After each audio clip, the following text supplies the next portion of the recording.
In Defense of Women by H.L Mencken. Chapter 1. The Feminine Mind. 1. The Maternal Instinct. A man's womenfolk, whatever their outward show of respect for his merit and authority, always regard him secretly as an ass, and with something akin to pity. His most gaudy sayings and doings seldom deceive them. They see the actual man within, and know him for a shallow and pathetic fellow. In this fact, perhaps, lies one of the best proofs of feminine intelligence, or, as the common phrase makes it, feminine intuition.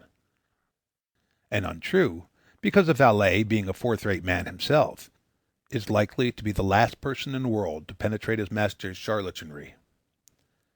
Who ever heard of a valet who didn't envy his master wholeheartedly, who wouldn't willingly change places with his master, who didn't secretly wish that he was his master? A man's wife labors under no such naive folly. She may envy her husband, true enough, certain of his more soothing prerogatives and sentimentalities.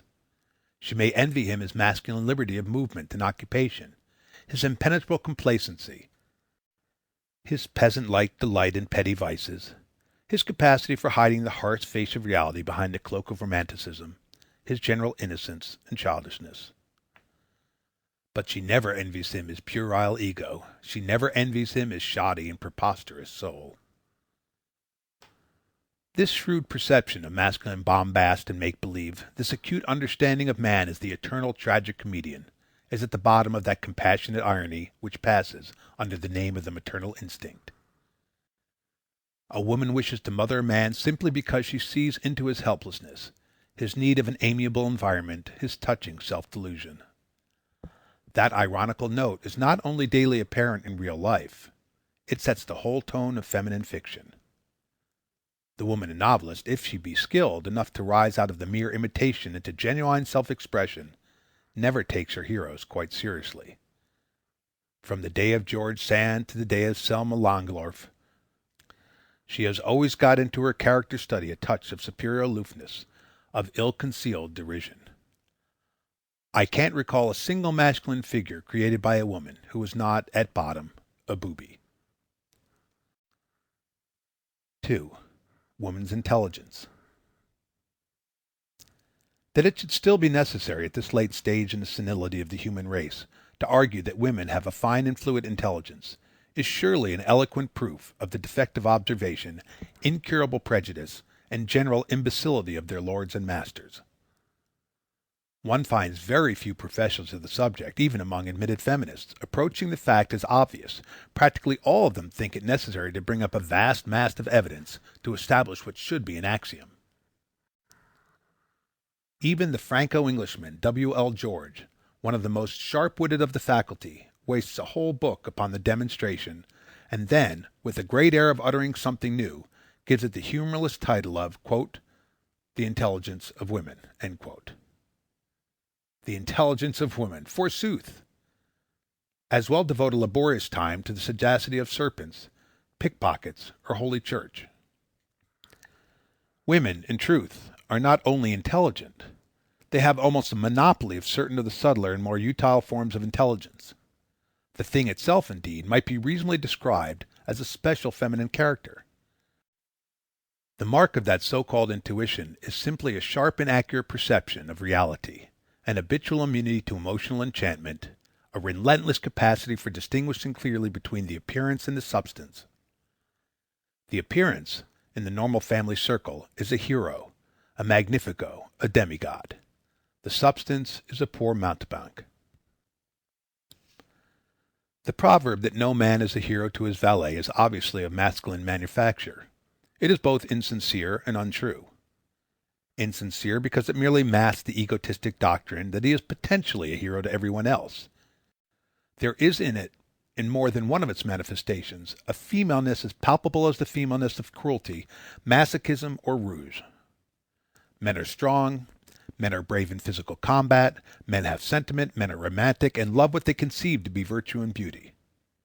Men incline to faith, hope, and charity. Men know how to sweat and endure. Men are amiable and fond. But in so far as they show the true fundamentals of intelligence, insofar as they reveal a capacity for discovering the kernel of eternal verity in the husk of delusion and hallucination, and a passion for bringing it forth. To that extent, at least, they are feminine, and still nourished by the milk of their mothers. Human creatures, says George, borrowing from Weininger, are never entirely male or entirely female. There are no men, there are no women, but only sexual majorities. Find me an obviously intelligent man, a man free from sentimentality and illusion, a man hard to deceive, a man of the first class, and I'll show you a man with a wide streak of woman in him. Bonaparte had it, Goethe had it, Schopenhauer had it, Bismarck and Lincoln had it. In Shakespeare, if the Freudians are to be believed, it amounted to downright homosexuality. The essential traits and qualities of the male, the hallmarks of the unpolluted masculine, are at the same time the hallmarks of the Schlosshof. The caveman is all muscles and mush. Without a woman to rule him and to think for him, he is truly a lamentable spectacle. A baby with whiskers, a rabbit with the frame of an auroch, a feeble and preposterous caricature of God. It would be an easy matter, indeed, to demonstrate that superior talent in man is practically always accompanied by this feminine flavor, that complete masculinity and stupidity are often indistinguishable. Lest I be misunderstood, I hasten to add that I do not mean to say that masculinity contributes nothing to the complex of chemico-physiological reactions which produces what we call talent. All I mean to say is that this complex is impossible without the feminine contribution, that it is a product of the interplay of the two elements. In women of genius, we see the opposite picture. They are commonly distinctly mannish, and shave as well as shine. Think of George Sand, Catherine the Great, Elizabeth of England, Rosa Bonheur, Teresa Carreño, or Cosima Wagner. The truth is that neither sex, without some fertilization by the complementary characters of the other, is capable of the highest reaches of human endeavor. Man, without a saving touch of woman in him, is too doltish, too naive and romantic, too easily deluded and lulled to sleep by his imagination to be anything above a cavalryman, a theologian, or a bank director. And woman, without some trace of that divine innocence which is masculine, is too harshly the realist for those vast projections of the fancy which lie at the heart of what we call genius. Here, as elsewhere in the universe, the best effects are obtained by a mingling of elements. The wholly manly man lacks the wit necessary to give objective form to his soaring and secret dreams, and the wholly womanly woman is apt to be too cynical a creature to dream at all. 3. The masculine bag of tricks. What men in their egoism constantly mistake for a deficiency of intelligence in women is merely an incapacity for mastering that mass of small intellectual tricks, that complex of petty knowledges, that collection of cerebral rubber stamps which constitutes the chief mental equipment of the average male. A man thinks he is more intelligent than his wife because he can add up a column of figures more accurately, and because he understands the imbecile jargon of the stock market, and because he is able to distinguish between the ideas of rival politicians, and because he is privy to the minutiae of some sordid and degrading business or profession, say soap selling or the law. But these empty talents, of course, are not really sounds of a profound intelligence. They are in fact merely superficial accomplishments, and their acquirement puts little more strain on the mental powers than a chimpanzee suffers in learning how to catch a penny or scratch a match. The whole bag of tricks of the average businessman, or even of the average professional man, is inordinately childish. It takes no more actual sagacity to carry on the everyday hawking and haggling of the world, or to ladle out its normal doses of bad medicine and worse law, than it takes to operate a taxicab or fry a pan of fish. No observant person, indeed, can come into close contact with the general run of business and professional men. I confine myself to those who seem to get on in the world and exclude the admitted failures, without marveling at their intellectual lethargy, their incurable ingenuousness, their appalling lack of ordinary sense. The late Charles Francis Adams, a grandson of one American president and the great-grandson of another, after a long lifetime in intimate association with some of the chief business "geniuses" of that paradise and traders and usurers, the United States, reported in his old age that he had never heard a single one of them say anything worth hearing. These were vigorous and masculine men, and in a man's world they were successful men, but intellectually they were all blank cartridges. There is, indeed, fair ground for arguing that, if men of that kidney were generally intelligent, they would never succeed at their gross and driveling concerns. That their very capacity to master and retain such balderdash as constitutes their stock in trade is proof of their inferior mentality. The notion is certainly supported by the familiar incompetency of first-rate men for what are called practical concerns. One could not think of Aristotle or Beethoven multiplying 3,472,701 by 99,999 without making a mistake. Nor could one think of him remembering the range of this or that railway share for 2 years, or the number of 10-penny nails in a hundredweight, or the freight on lard from Galveston to Rotterdam. And by the same token, one could not imagine him expert at billiards, or at grouse shooting, or at golf, or at any of the other idiotic games at which what are called successful men commonly divert themselves.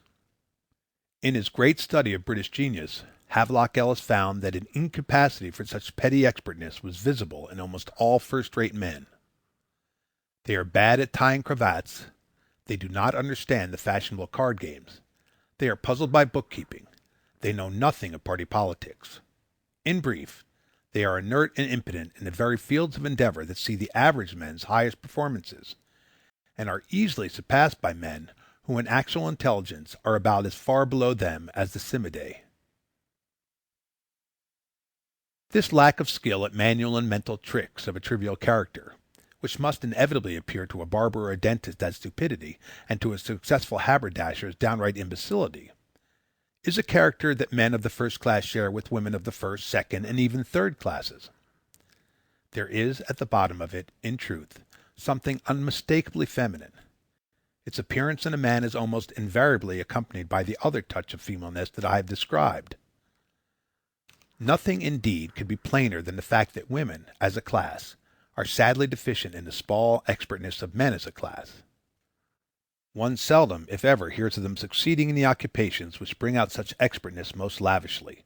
For example, tuning pianos, repairing clocks, practicing law, that is, matching petty tricks with some other lawyers, painting portraits, keeping books, or managing factories, despite the circumstance that the great majority of such occupations are well within their physical powers, and that few of them offer any very formidable social barriers to female entrance.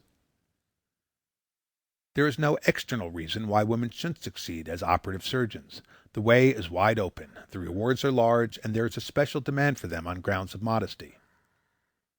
Nevertheless, not many women graduates in medicine undertake surgery, and it is rare for one of them to make a success of it. There is, again, no external reason why women should not prosper at the bar, or as editors of newspapers, or as managers of the lesser sort of factories, or in the wholesale trade, or as hotel keepers. The taboos that stand in the way are very small force. Various adventurous women have defied them with impunity. Once the door is entered, there remains no special handicap within. But, as everyone knows, the number of women actually practicing these trades and professions is very small, and few of them have attained to any distinction in competition with men. 4. Why women fail. The cause thereof, as I say, is not external but internal. It lies in the same disconcerting apprehension of the larger realities, the same impatience with the paltry and meretricious, the same disqualification from mechanical routine and empty technique which one finds in the higher varieties of men. Even in the pursuits which, by the custom of Christendom, are especially their own, women seldom show any of that elaborately conventionalized and half-automatic proficiency which is the pride and boast of most men. It is a commonplace of observation, indeed, that a housewife who actually knows how to cook, or who can make her own clothes with enough skill to conceal the fact from the most casual glance, or who is competent to instruct her children in the element of morals, learning, and hygiene, it is a platitude that such a woman is very rare indeed, and that when she is encountered she is not usually esteemed for her general intelligence. This is particularly true in the United States, where the position of women is higher than in any other civilized or semi-civilized country, and the old assumption of their intellectual inferiority has been most successfully challenged. The American dinner table, in truth, becomes a monument to the defective technique of the American housewife. The guest who respects his esophagus, invited to feed upon its discordant and ill-prepared victuals, evades the experience as long and as often as he can, and resigns himself to it, as he might resign himself to being shaved by a paralytic. Nowhere else in the world have women more leisure and freedom to improve their minds, and nowhere else do they show a higher level of intelligence or take part more effectively in affairs of the first importance. But nowhere else is there worse cooking in the home, or a more inept handling of the whole domestic economy, or a larger dependence upon the aid of external substitutes, by men provided, for the skill that is wanted where it theoretically exists. It is surely no mere coincidence that the land of the emancipated and enthroned woman is also the land of canned soup, of canned pork and beans, of whole meals in cans, and of everything else ready-made. And nowhere else is there a more striking tendency to throw the whole business of training the minds of children upon professional teachers, and the whole business of instructing them in morals and religion upon so-called Sunday schools, and the whole business of developing and caring for their bodies upon playground experts, sex hygienists, and other such professionals, most of them mountebanks. In brief, women rebel, often unconsciously, sometimes even submitting all the while, against the dull, mechanical tricks of the trade that the present organization of society compels them to practice for a living, and that rebellion testifies to their intelligence. If they enjoyed and took pride in those tricks, and showed it by diligence and skill, they would be on all fours with such men as are head waiters, ladies' tailors, schoolmasters, or carpet beaters, and proud of it.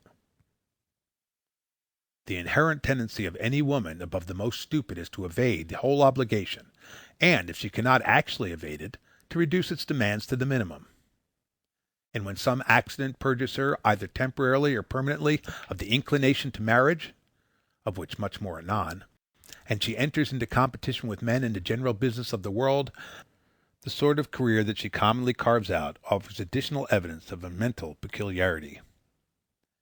In whatever calls for no more than an invariable technique and a feeble chicanery, she usually fails. In whatever calls for independent thought and resourcefulness, she usually succeeds. Thus she is almost always a failure as a lawyer, for the law requires only an armament of hollow phrases and stereotyped formulae, and a mental habit which puts these phantasms above sense, truth, and justice. And she is almost always a failure in business, for business in the main is so foul a compound of trivialities and rogueries that her sense of intellectual integrity revolts against it. But she is usually a success as a sick nurse, for that profession requires ingenuity, quick comprehension, courage in the face of novel and disconcerting situations, and above all, a capacity for penetrating and dominating character. And wherever she comes into competition with men in the arts, particularly on those secondary planes where simple nimbleness of mind is unaided by the master strokes of genius, she holds her own invariably. The best and most intellectual, that is, most original and enterprising play actors are not men, but women, and so are the best teachers and blackmailers, and a fair share of the best writers and public functionaries and executants of music. In the demi-monde one will find enough acumen and daring, and enough resilience in the face of special difficulties, to put the equipment of any exclusively male profession to shame. If the work of the average man required half of the mental agility and readiness of resource of the work of an average prostitute, the average man would be constantly on the verge of starvation. 5. The thing called intuition. Men, as everyone knows, are disposed to question the superior intelligence of women. Their egoism demands the denial, and they are seldom reflective enough to dispose of it by logical and evidential analysis. Moreover, as we shall see a bit later on, there is a certain specious appearance of soundness in their position. They have forced upon women an artificial character which well conceals their real character, and women have found it profitable to encourage the deception.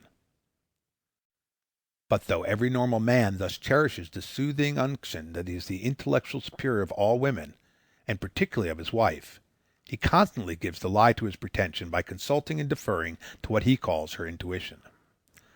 That is to say, He knows by experience that her judgment in many matters of capital concern is more subtle and searching than his own, and being disinclined to accredit this greater sagacity to a more competent intelligence, he takes refuge behind the doctrine that it is due to some impenetrable and intangible talent for guessing correctly, some half-mystical supersense, some vague and, in essence, infrahuman instinct. The true nature of this alleged instinct, however, is revealed by an examination of the situations which inspire a man to call it to its aid. These situations do not arise out of the purely technical problems that are his daily concern, but out of the rarer and more fundamental, and hence enormously more difficult problems which beset him only at long and irregular intervals, and so offer a test not of his mere capacity for being drilled, but of his capacity for genuine ratiocination. No man, I take it, save one consciously inferior and henpecked, would consult his wife about hiring a clerk, or about extending credit to some paltry customer, or about some routine piece of tawdry swindling. But not even the most egoistic man would fail to sound the sentiment of his wife about taking a partner into his business, or about standing for public office, or about combating unfair and ruinous competition, or about marrying off their daughter. Such things are of massive importance. They lie at the foundation of well-being. They call for the best thought that a man confronted by them can muster. The perils hidden in a wrong decision overcome even the clamors of vanity. It is in such situations that the superior mental grasp of women is an obvious utility, and has to be admitted.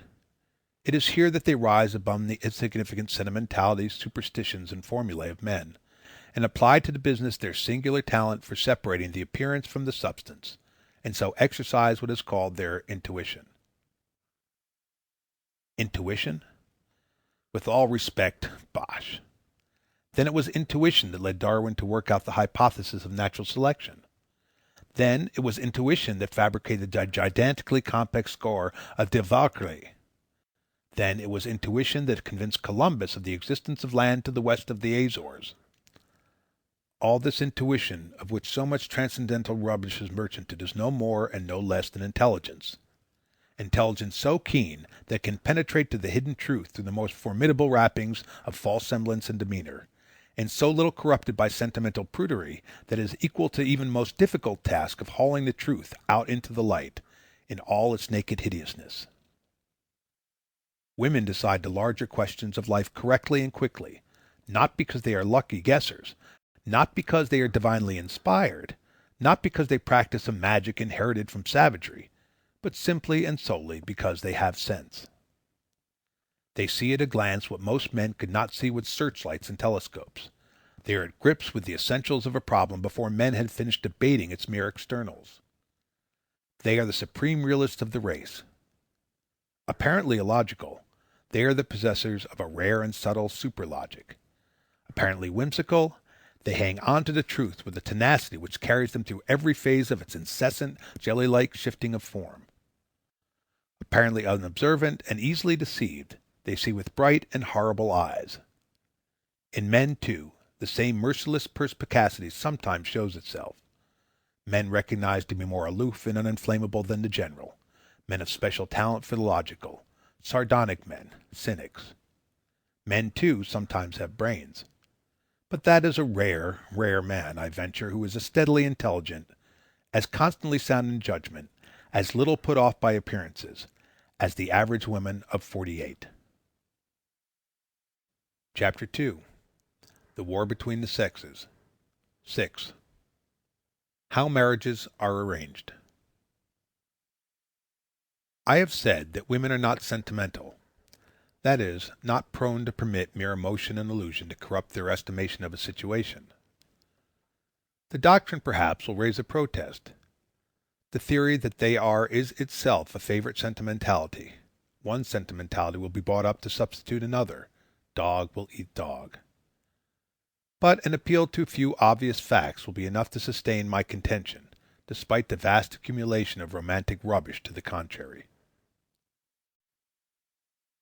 Turn, for example, to the field in which the two sexes come most constantly into conflict, and in which, as a result, their habits of mind are most clearly contrasted, to the field, to wit, of monogamous marriage.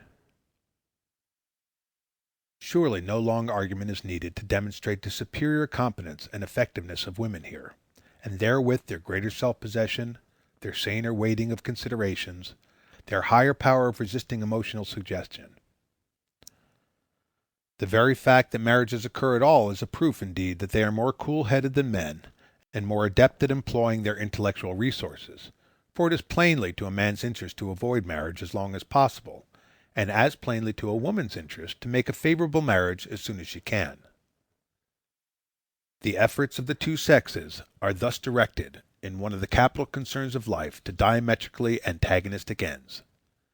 Which side commonly prevails? I leave the verdict to the jury. All normal men fight the thing off. Some men are successful for relatively long periods. A few extraordinarily intelligent and courageous men, or perhaps lucky ones, escape altogether. But taking one generation with another, as everyone knows, the average man is duly married, and the average woman gets a husband. Thus the great majority of women, in this clear-cut and endless conflict, make manifest their substantial superiority to the great majority of men. Not many men worthy of the name gain anything of net value by marriage, at least as the institution is now met with in Christendom. Even assessing its benefits at their most inflated worth, they are plainly overborne by crushing disadvantages. When a man marries, it is no more than a sign that the feminine talent for persuasion and intimidation, that is, the feminine talent for survival in a world of clashing concepts and desires, the feminine competence and intelligence, has forced him into more or less abhorrent compromise with his own honest inclinations and best interests. Whether that compromise be a sign of his relative stupidity or of his relative cowardice, it is all one. The two things, in their symptoms and effect, are almost identical. In the first case, he marries because he has been clearly bowled over in combat of wits. In the second, he resigns himself to marriage as the safest form of liaison. In both cases, his inherent sentimentality is the chief weapon in the hand of his opponent. It makes him cherish the fiction of his enterprise, and even of his daring, in the midst of the most crude and obvious operations against him. It makes him accept as real the bold play-acting that women always excel at, and at no time more than when stalking a man. It makes him, above all, see a glamour of romance in a transaction which, even at its best, contains almost as much gross trafficking at bottom as the sale of a mule. A man in full possession of the modest faculties that nature commonly apportions to him is at least far enough above idiocy to realize that marriage is a bargain in which he gets the worst of it, even when, in some detail or other, he makes a visible gain. He never, I believe, wants all that the thing offers and implies. He wants, at most, no more than certain parts. He may desire, let us say, a housekeeper to protect his goods and entertain his friends, but he may shrink from the thought of sharing his bathtub with anyone, and home cooking may be downright poisonous to him. He may yearn for a son to pray at his tomb, and yet suffer acutely at the mere approach of relatives-in-law. He may dream of a beautiful and complacent mistress, less exigent and mercurial than any a bachelor may hope to discover, and stand aghast at admitting her to his bank-book, his family tree, and his secret ambitions. He may want company and not intimacy, or intimacy and not company. He may want a cook and not a partner in his business, or a partner in his business and not a cook. But in order to get the precise thing or things that he wants, he has to take a lot of other things that he doesn't want, that no sane man, in truth, could imaginably want, and it is to the enterprise of forcing him into this almost Armenian bargain that a woman of his "choice" addresses herself. Once the game is fairly set, she searches out his weaknesses with the utmost delicacy and accuracy, and plays upon them with all her superior resources. He carries a handicap from the start. His sentimental and unintelligent belief in theories that she knows quite well are not true, for instance, the theory that she shrinks from him, and is modestly appalled by the banal carnalities of marriage itself, gives her a weapon against him which he drives home with distinctive and compelling art. The moment she discerns his sentimentality bubbling within him, that is, the moment his oafish smirks and eye-rollings signify that he has achieved the intellectual disaster that is called falling in love, he is hers to do with as she will. save for acts of God, he is forthwith as good as married. 7. The feminine attitude. This sentimentality in marriage is seldom, if ever, observed in women. For reasons that we shall examine later, they have much more to gain by the business than men, so they are prompted by their cooler sagacity to enter upon it on the most favorable terms possible, and with the minimum admixture of disarming emotion. Men almost invariably get their mates by the process called falling in love, save among the aristocracies of the North and Latin men. The marriage of convenience is relatively rare. 100 men marry, quote, beneath them to every woman who perpetrates the same folly. And what is meant by this so-called falling in love?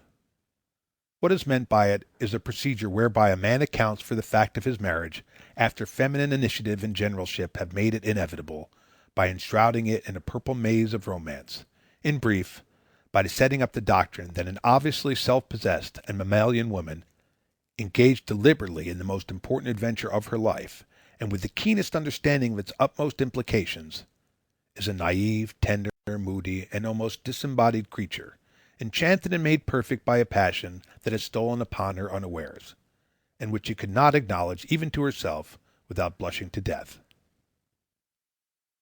By this preposterous doctrine, the defeat and enslavement of the man is made glorious, and even gifted with a torch of flattering naughtiness. The sheer horsepower of his wooing has assailed and overcome her maiden modesty. She trembles in his arms. He has been granted a free franchise to work his wicked will upon her. Thus do the ambulant images of God cloak their shackles proudly, and divert the judicious with their boastful shouts. Women, it is almost needless to point out, are much more cautious about embracing the conventional hocus-pocus of the situation. They never acknowledge that they have fallen in love, as the phrase is, until the man has formally avowed the delusion, and so cut off his retreat. To do otherwise would be to bring down upon their heads the mocking and contumely of all their sisters. With them, falling in love thus appears in the light of an afterthought, or perhaps more accurately, in the light of a contagion. The theory, it would seem, is that the love of the man, laboriously avowed, has inspired it instantly, and by some unintelligible magic, that it was non-existent until the heat of his own flame set it off. This theory, it must be acknowledged, has a certain element of fact in it. A woman seldom allows herself to be swayed by emotion while the principal business is yet afoot and its issue still in doubt. To do so would be to expose a degree of imbecility that is confined only to the half-wits of the sex. But once the man is definitely committed, she frequently unbends a bit, if only as a relief from the strain of a fixed purpose, and so, throwing off her customary inhibitions, she indulges in the luxury of a more or less forced and mawkish sentiment. It is, however, almost unheard of for her to permit herself this relaxation before the sentimental intoxication of the man is assured. To do otherwise, that is to confess even post facto to an anterior descent, would expose her, as I have said, to the scorn of all other women. Such a confession would be an admission that emotion had gotten the better of her at a critical intellectual moment, and in the eyes of women, as in the eyes of the small minority of genuinely intelligent men, no treason to the higher cerebral centers could be more disgraceful. 8. The male beauty. This disdain of sentimental weakness, even in those higher reaches where it is mellowed by aesthetic sensibility, is well revealed by the fact that women are seldom bemused by mere beauty in men. Save on the stage, the handsome fellow has no appreciable advantage in amour over his more Gothic brother. In real life, indeed, he is viewed with the utmost suspicion by all women save the most stupid. In him, the vanity native to his sex is seen to mount to a degree that is positively intolerable. It not only irritates by its very nature, it also throws about him a sort of unnatural armor, and so makes him resistant to the ordinary approaches. For this reason, the matrimonial enterprises of the more reflective and analytical sort of women are almost always directed to men whose lack of pulchritude makes them easier to bring down, and what is more important still, easier to hold down. The weight of opinion among women is decidedly against the woman who falls in love with an Apollo. She is regarded at best as a flighty creature, and at worst as one pushing bad taste to the verge of indecency. Such weaknesses are resigned to women approaches senility, and to the more ignoble variety of women laborers. A shop girl, perhaps, may plausibly fall in love with a moving picture actor, and the half-idiotic old widow may succumb to a youth with shoulders like the Parthenon, but no woman of poise and self-respect, even supposing her to be transiently flustered by a lovely buck, would yield to that madness for an instant, or confess it to her dearest friend. Women know how little such purely superficial values are worth. The voice of their order, the first taboo of their Freemasonry, is firmly against making a sentimental debauch of the serious business of marriage. This disdain of the pretty fellow is often accounted for by amateur psychologists on the ground that women are anesthetic to beauty, that they lack the quick and delicate responsiveness of man. Nothing could be more absurd. Women, in point of fact, commonly have a far keener aesthetic sense than men. Beauty is more important to them, they give more thought to it, they crave more of it in their immediate surroundings. The average man, at least in England and America, takes a sort of bovine pride in his anesthesia to the arts. He can think of them only as sources of tawdry and somewhat discreditable amusement. One seldom hears him showing half the enthusiasm for any beautiful thing that his wife displays in the presence of fine fabric, an effect of color, or a graceful form, say in millinery. The truth is that women are resistant to so-called beauty in men for the simple and sufficient reason that such beauty is chiefly imaginary. A truly beautiful man, indeed, is as rare as a truly beautiful piece of jewelry.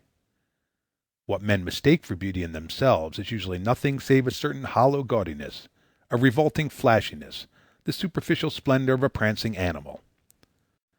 The most lovely moving picture actor, considered in the light of genuine aesthetic values, is no more than a piece of vulgarity. His like is to be found not in the Uffizi gallery or among the harmonies of Brahms, but among the plush sofas, rococo clocks, and hand-painted oil paintings of a third-rate auction room. All women, save the least intelligent, penetrate this imposture with sharp eyes. They know that the human body, except for a brief time in infancy, is not a beautiful thing, but a hideous thing. Their own bodies give them no delight. It is their constant effort to disguise and conceal them. They never expose them aesthetically, but only as an act of the grossest sexual provocation. If it were advertised that a troop of men of easy virtue were to appear half-clothed upon a public stage, exposing their chests, thighs, arms, and calves, the only women who would go to the entertainment would be a few delayed adolescents, a psychopathic old maid or two, and a guard of indignant members of the Parish Ladies' Aid Society. 9. Men as aesthetes. Men show no such sagacious apprehension of the relatively feeble loveliness of the human frame.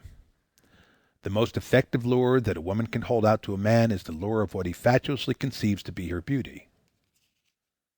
This so-called beauty, of course, is almost always a pure illusion. The female body, even at its best, is very defective in form.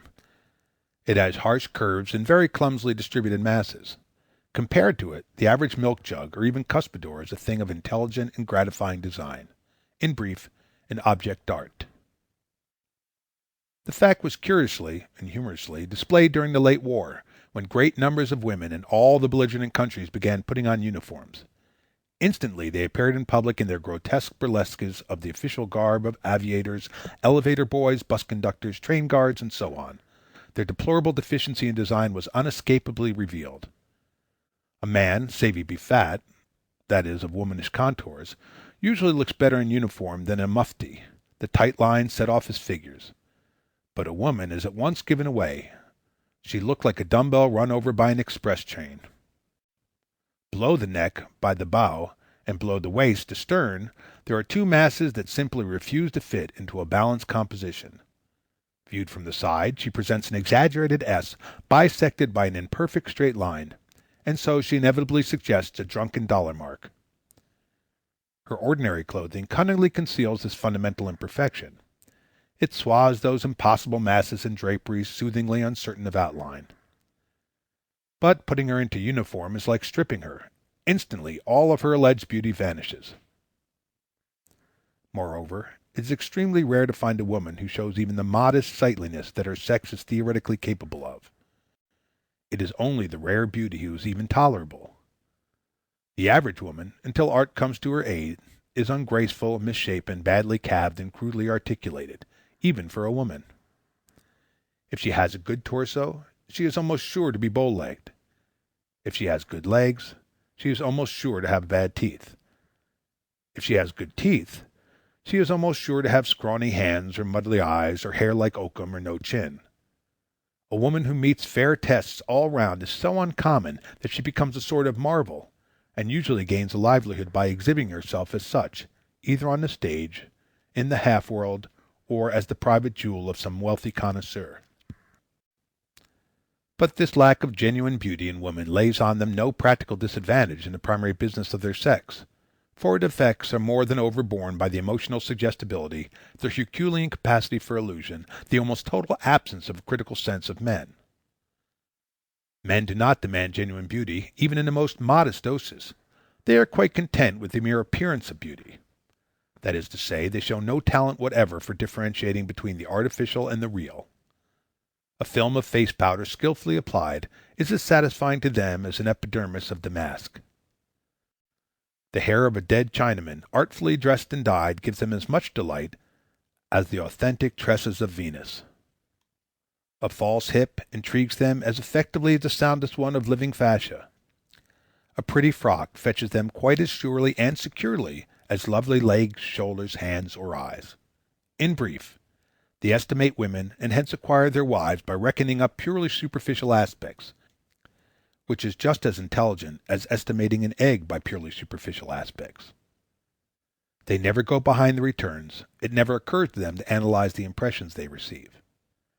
The result is that many a man, deceived by such paltry sophistications, never really sees his wife, that is, as God is supposed to see her, and as the embalmer will see her, until they have been married for years. All the tricks may be infantile and obvious, but in the face of so naive a spectator, the temptation to continue practicing them is irresistible. A trained nurse tells me that even when undergoing the extreme discomforts of parturition, the great majority of women continue to modify their complexion with pulverized talcs, and to give thought to the arrangement of their hair. Such transparent devices, to be sure, reduce the psychologist to a sour sort of mirth, and yet it must be plain that they suffice to entrap and make fools of men, even the most discreet. I know of no man, indeed, who is wholly resistant to female beauty, and I know of no man, even among those engaged professionally by aesthetic problems, who habitually and automatically distinguishes the genuine from the imitation. He may do it now and then, he may even preen himself upon his unusual discrimination, but given the right woman and the right stage setting, and he will be deceived almost as readily as a yokel fresh from the cabbage field. 10. The process of delusion. Such poor fools, rolling their eyes in appraisement of such meager female beauty as is on display in Christendom, bring to their judgments a capacity but slightly greater than that a cow would bring to the estimation of epistemologies. They are so unfitted for the business that they are even unable to agree upon its elements. Let one such man succumb to the plaster charms of some prancing miss, and all his friends will wonder what is the matter with him. No two are in accord as to which is the most beautiful woman in their own town or street. Turn 6 of them loose in a millinery shop or the parlor of a bordello, and there will be no dispute whatsoever. Each will offer the crown of love and beauty to a different girl. And what aesthetic deafness, dumbness, and blindness thus open the way for, vanity instantly reinforces. That is to say, once a normal man has succumbed to the meretricious charms of a definite fair one, or more accurately, once a definite fair one has marked him out and grabbed him by the nose, he defends his choice with all the heat and steadfastness appertaining to the defense of a point of the deepest honor. To tell a man flatly that his wife is not beautiful, or even that a stenographer or manicurist is not beautiful, is so harsh and intolerable an insult to his taste that even an enemy seldom ventures upon it. One would offend him far less by arguing that his wife is an idiot. One would, relatively speaking, almost caress him by spitting into his eye. The ego of the male is simply unable to stomach such an affront. It is a weapon as discreditable as the poison of the Borgias. Thus, on humane grounds, a conspiracy of silence surrounds the delusion of female beauty, and so its victim is permitted to get quite as much delight out of it as if it were sound. The baits he swallows are not edible and nourishing baits, but simply bright and gaudy ones. He succumbs to a pair of well-managed eyes, a graceful twist of the body, a synthetic complexion, or a skillful display of ankles, without giving the slightest thought to the fact that a whole woman is there, and that within the cranial cavity of the woman lies a brain, and that the idiosyncrasies of that brain are of vastly more importance than all imaginable physical stigmata combined. Those idiosyncrasies may make for inamicable relations in the complex and difficult bondage called marriage. They may, on the contrary, make for joustings of a downright impossible character. But not many men, lost in the emotional maze preceding, are capable of any very clear examination of such facts. The truth is that they dodge the facts, even when they are favorable, and lay all stress upon the surrounding and concealing superficialities. The average stupid and sentimental man, if he has a noticeably sensible wife, is almost always apologetic about it. The ideal of his sex is always a pretty wife, and the vanity and coquetry that so often go with prettiness are erected into charms. In other words, men play the love game so unintelligently that they often esteem a woman in proportion as she seems to disdain and make a mock of her intelligence. Women seldom, if ever, make that blunder. What they commonly value in a man is not mere showiness, whether physical or spiritual, but that compound of small capacities which makes up masculine efficiency and passes for masculine intelligence. This intelligence, at its highest, has a human value substantially equal to that of their own. In a man's world, it at least gets its definitive rewards. It guarantees security, position, a livelihood. It is a commodity that is merchantable. Women thus accord it a certain respect, and esteem it in their husbands, and so seek it out. 11. Biological considerations. So far as I can make out by experiments on laboratory animals and by such discreet vivisections as are possible under our laws, there is no biological necessity for the superior acumen and circumspection of women. That is to say, it does not lie in any anatomical or physiological advantage. The essential feminine machine is no better than the essential masculine machine. Both are monuments to the maladroitness of a much overpraised creator. Women, it would seem, actually have smaller brains than men, though perhaps not in proportion to weight. Their nervous responses, if anything, are a bit duller than those of men. Their muscular coordinations are surely no prompter. One finds quite as many obvious botches among them. They have as many body blemishes. They are infested by the same microscopic parasites. Their senses are as obtuse. Their airs stand out as absurdly. Even assuming that their special malaises are wholly offset by the effects of alcoholism in the male, they suffer patently from the same adenoids, gastritis, cholelithiasis, nephritis, tuberculosis, carcinoma, arthritis, and so on. In short, from the same disturbances of colloidal equilibrium that produce religion, delusions of grandeur, democracy, pyæmia, night sweats, the yearning to save humanity, and all other distempers in men. They have at bottom the same weaknesses and appetites. They react in substantially the same way to all chemical and mechanical agents. A dose of hydrocyanic acid, administered per ora to the most sagacious woman imaginable, affects her just as swiftly and just as deleteriously as affects a tragedian, a crossing sweeper, or an ambassador to the court of St. James. And once a bottle of Côte-Rôte or Schallenberger is in her, even the least emotional woman shows the same complex of sentimentalities that a man shows, and is as maudlin and idiotic as he is. Nay, the superior acumen and self-possession of women is not inherent in any peculiarity of their constitutions, and above all, not in any advantage of a purely physical character. Its springs are rather to be sought in a physical disadvantage, that is, in the mechanical inferiority of their frames, their relative lack of tractive capacity, their deficiency as brute engines. That deficiency, as everyone knows, is part a direct heritage from those females of the Pongo Pygmaeus who were their probable forerunners in the world. The same thing is to be observed in the females of almost all other species of mammals. But it is also partly due to the effects of use under civilization, and, above all, to what evolutionists call sexual selection. In other words, women were already measurably weaker than men at the dawn of human history, and that relative weakness has been progressively augmented in the interval by the conditions of human life.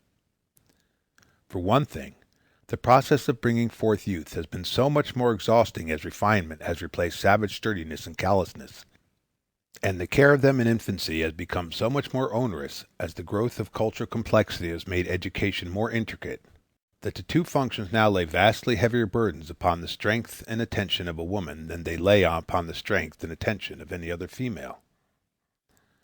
And for another thing, the consequent disability and need of physical protection, by feeding and inflaming the already large vanity of man, have caused him to attach a concept of attractiveness to female weakness, so that he has come to esteem his woman, not in proportion as she is self-sufficient as a social animal, but in proportion as she is dependent.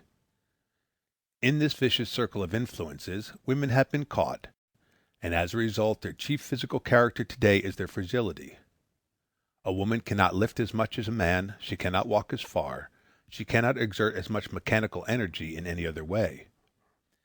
Even her alleged superior endurance, as Havelock Ellis has demonstrated in Man and Woman, is almost wholly mythical. She cannot in point of fact stand nearly so much hardship as a man can stand, and so the law, usually an ass, exhibits an unaccustomed accuracy of observation in its assumption that whenever husband and wife are exposed alike to fatal suffering, say in a shipwreck, the wife dies first.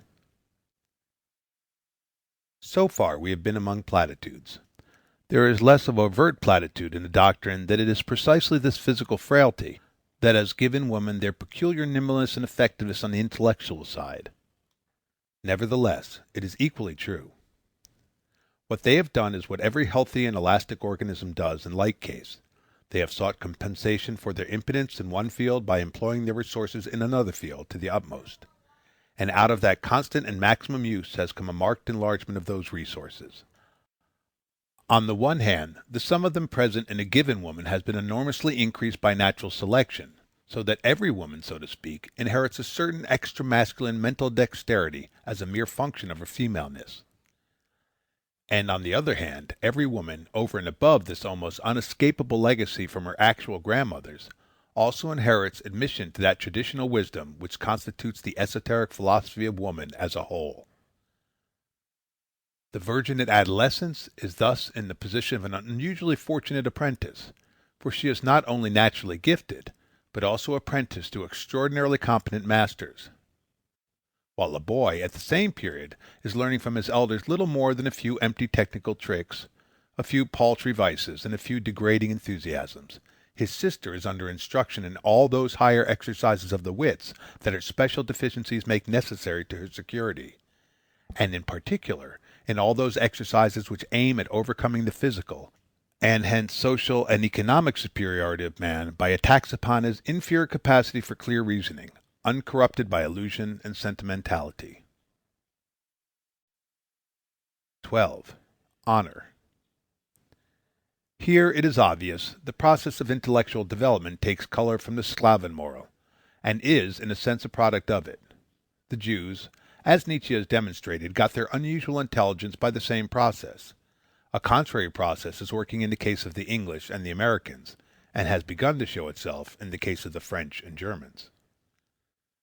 The sum of feminine wisdom that I have just mentioned, the body of feminine devices and competencies that is handed down from generation to generation of women, is, in fact, made up very largely of doctrines and expedients that infallibly appear to the average sentimental man, helpless as he is before them, as cynical and immoral. He commonly puts this aversion into the theory that women have no sense of honor. The criticism, of course, is characteristically banal. Honor is a concept too tangled to be analyzed here, but it may be sufficient to point out that it is predicated upon a feeling of absolute security, and that, in the capital conflict between man and woman out of which rises most of man's complaint of its absence, to wit, the conflict culminating in marriage, already described, the security of the woman is not something that is an actual being, but something that she is striving with all arms to attain. In such a conflict, it must be manifest that honor can have no place.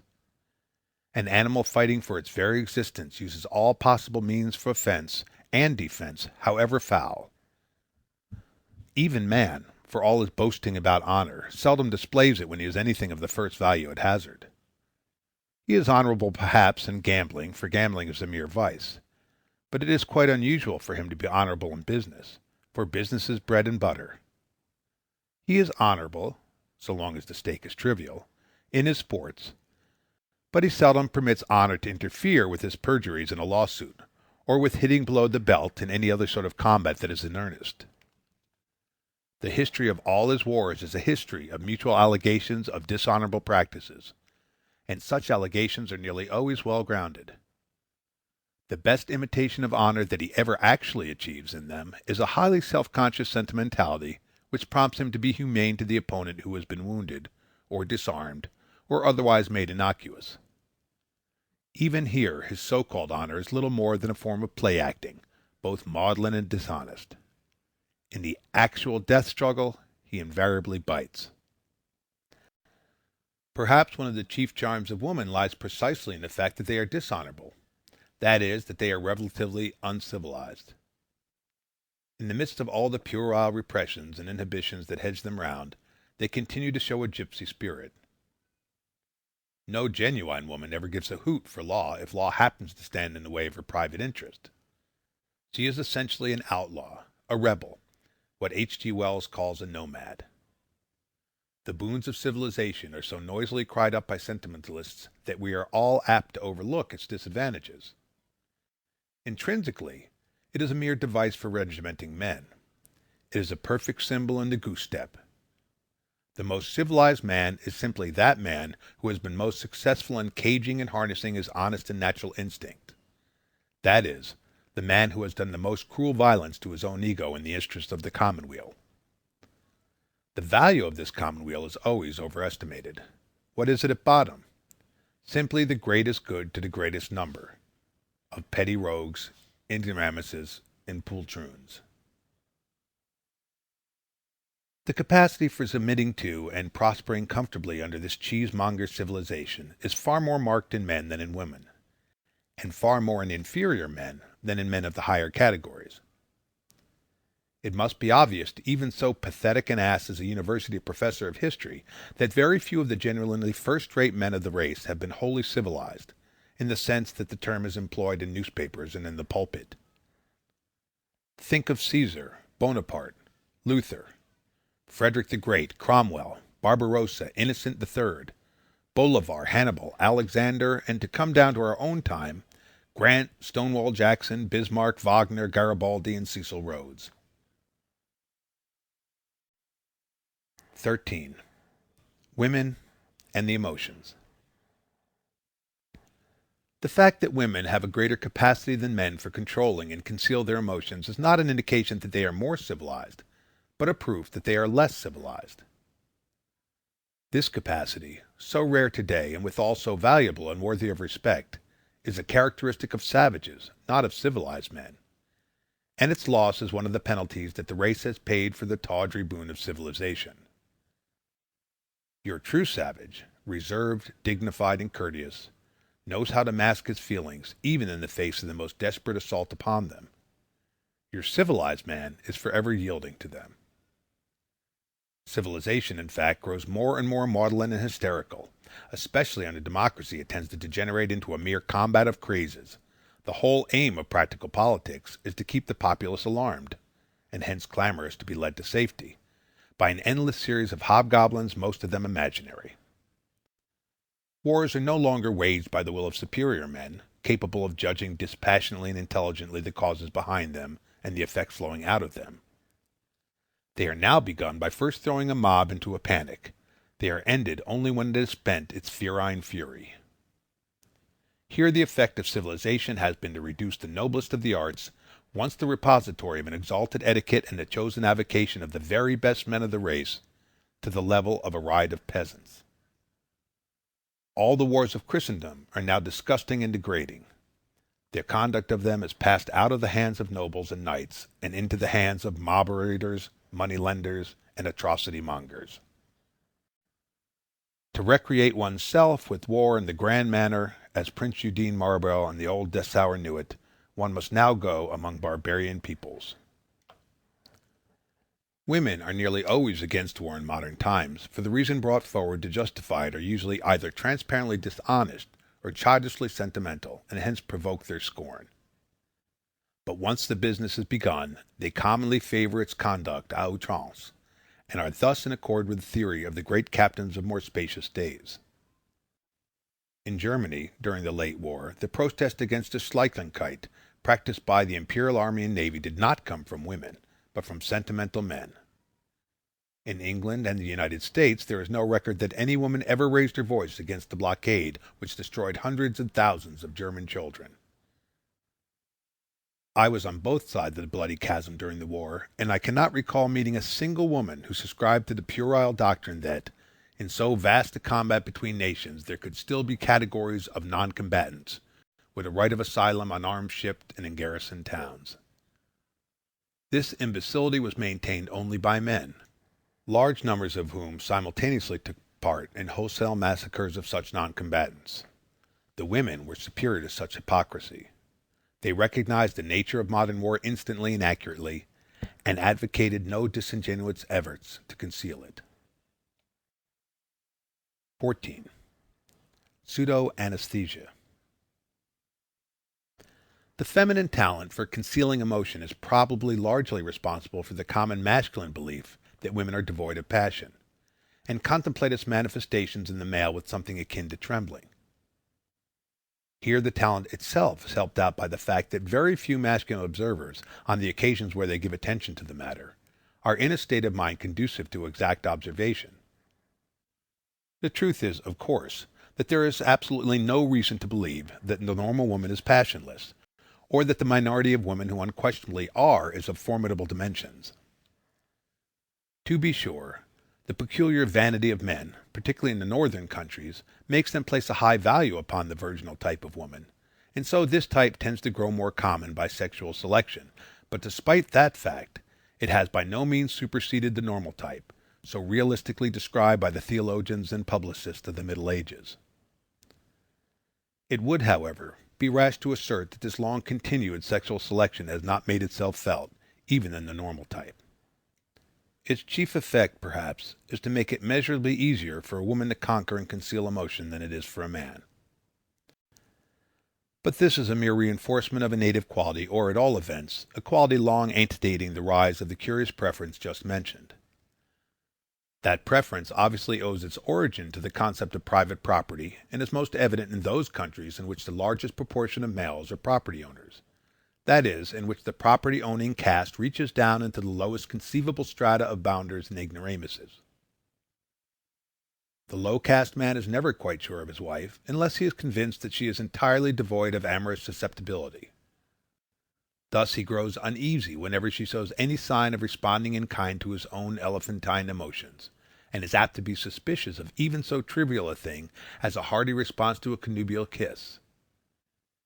If he could manage to rid himself of such suspicions, there would be less public gabble about anesthetic wives, and fewer books written by quacks with sure cures for them, and a good deal less cold mutton formalism and boredom at the domestic hearth. I have a feeling that the husband of this sort, he is very common in the United States and almost uncommon among the middle classes of England, Germany, and Scandinavia, does himself a serious disservice, and that he is uneasily conscious of it.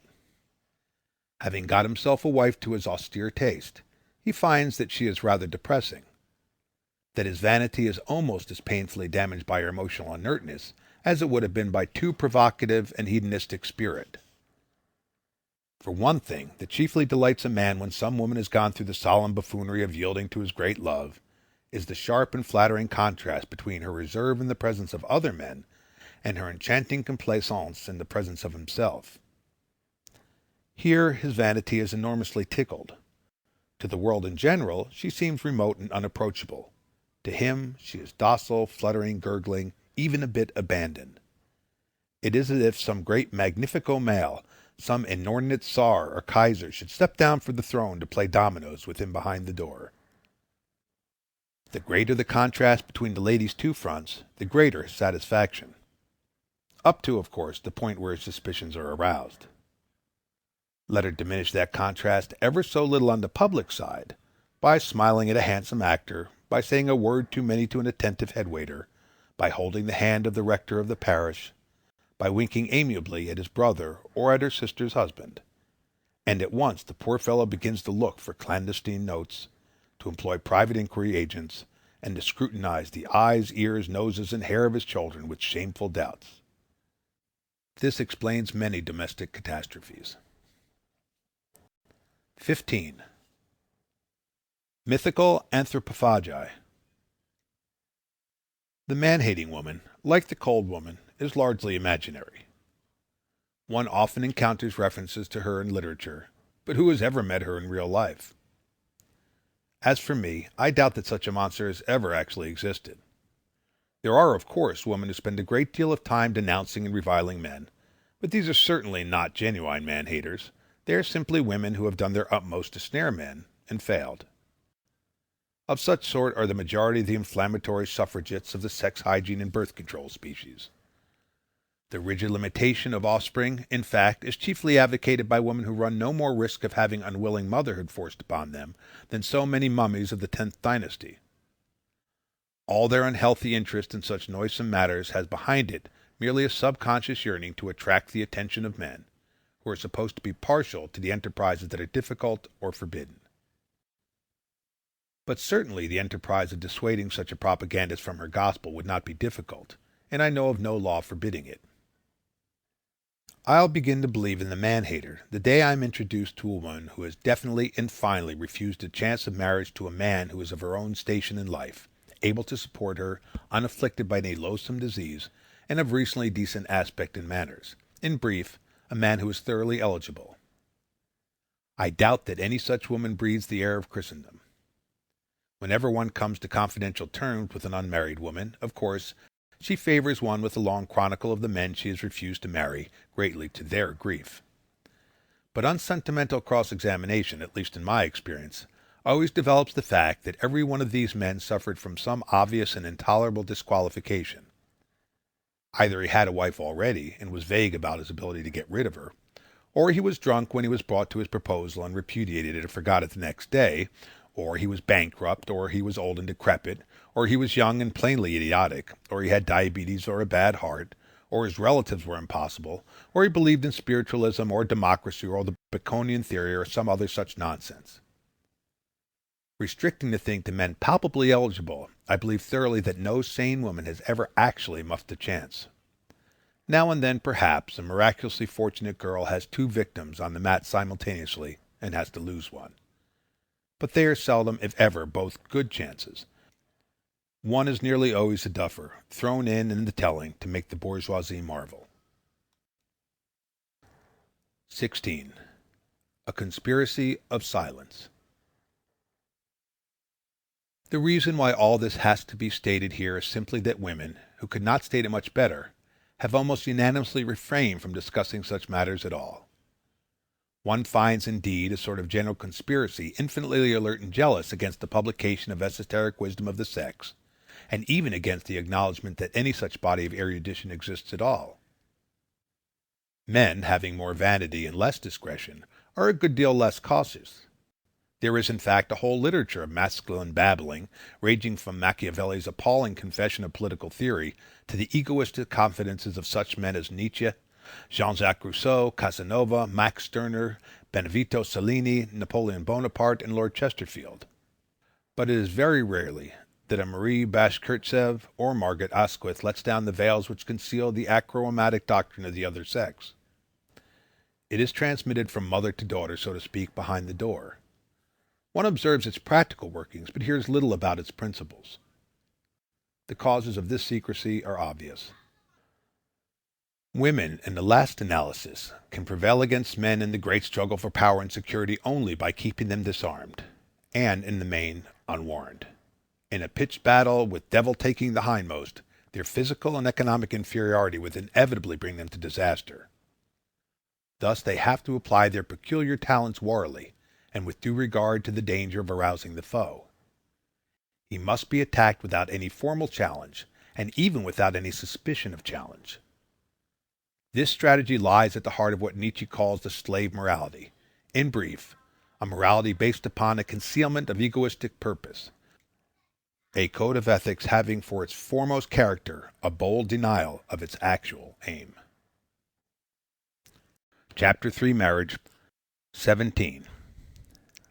Fundamental motives. How successful such a concealment may be is well displayed by the general acceptance of the notion that women are reluctant to enter into marriage, that they have to be persuaded to it by eloquence and pertinacity, and even by a sort of intimidation.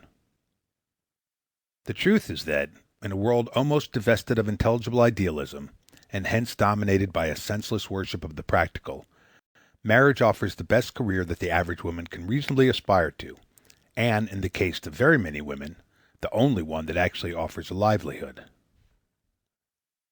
What is esteemed and valuable in our materialistic and unintelligent society is precisely that petty practical efficiency at which men are expert, and which serves them in place of free intelligence. A woman, save she show a masculine strain that verges upon the pathological, cannot help to challenge men in general in this department, but it is always open to her to exchange her sexual charm for a lion's share in the earnings of one man, and this is what she almost invariably tries to do.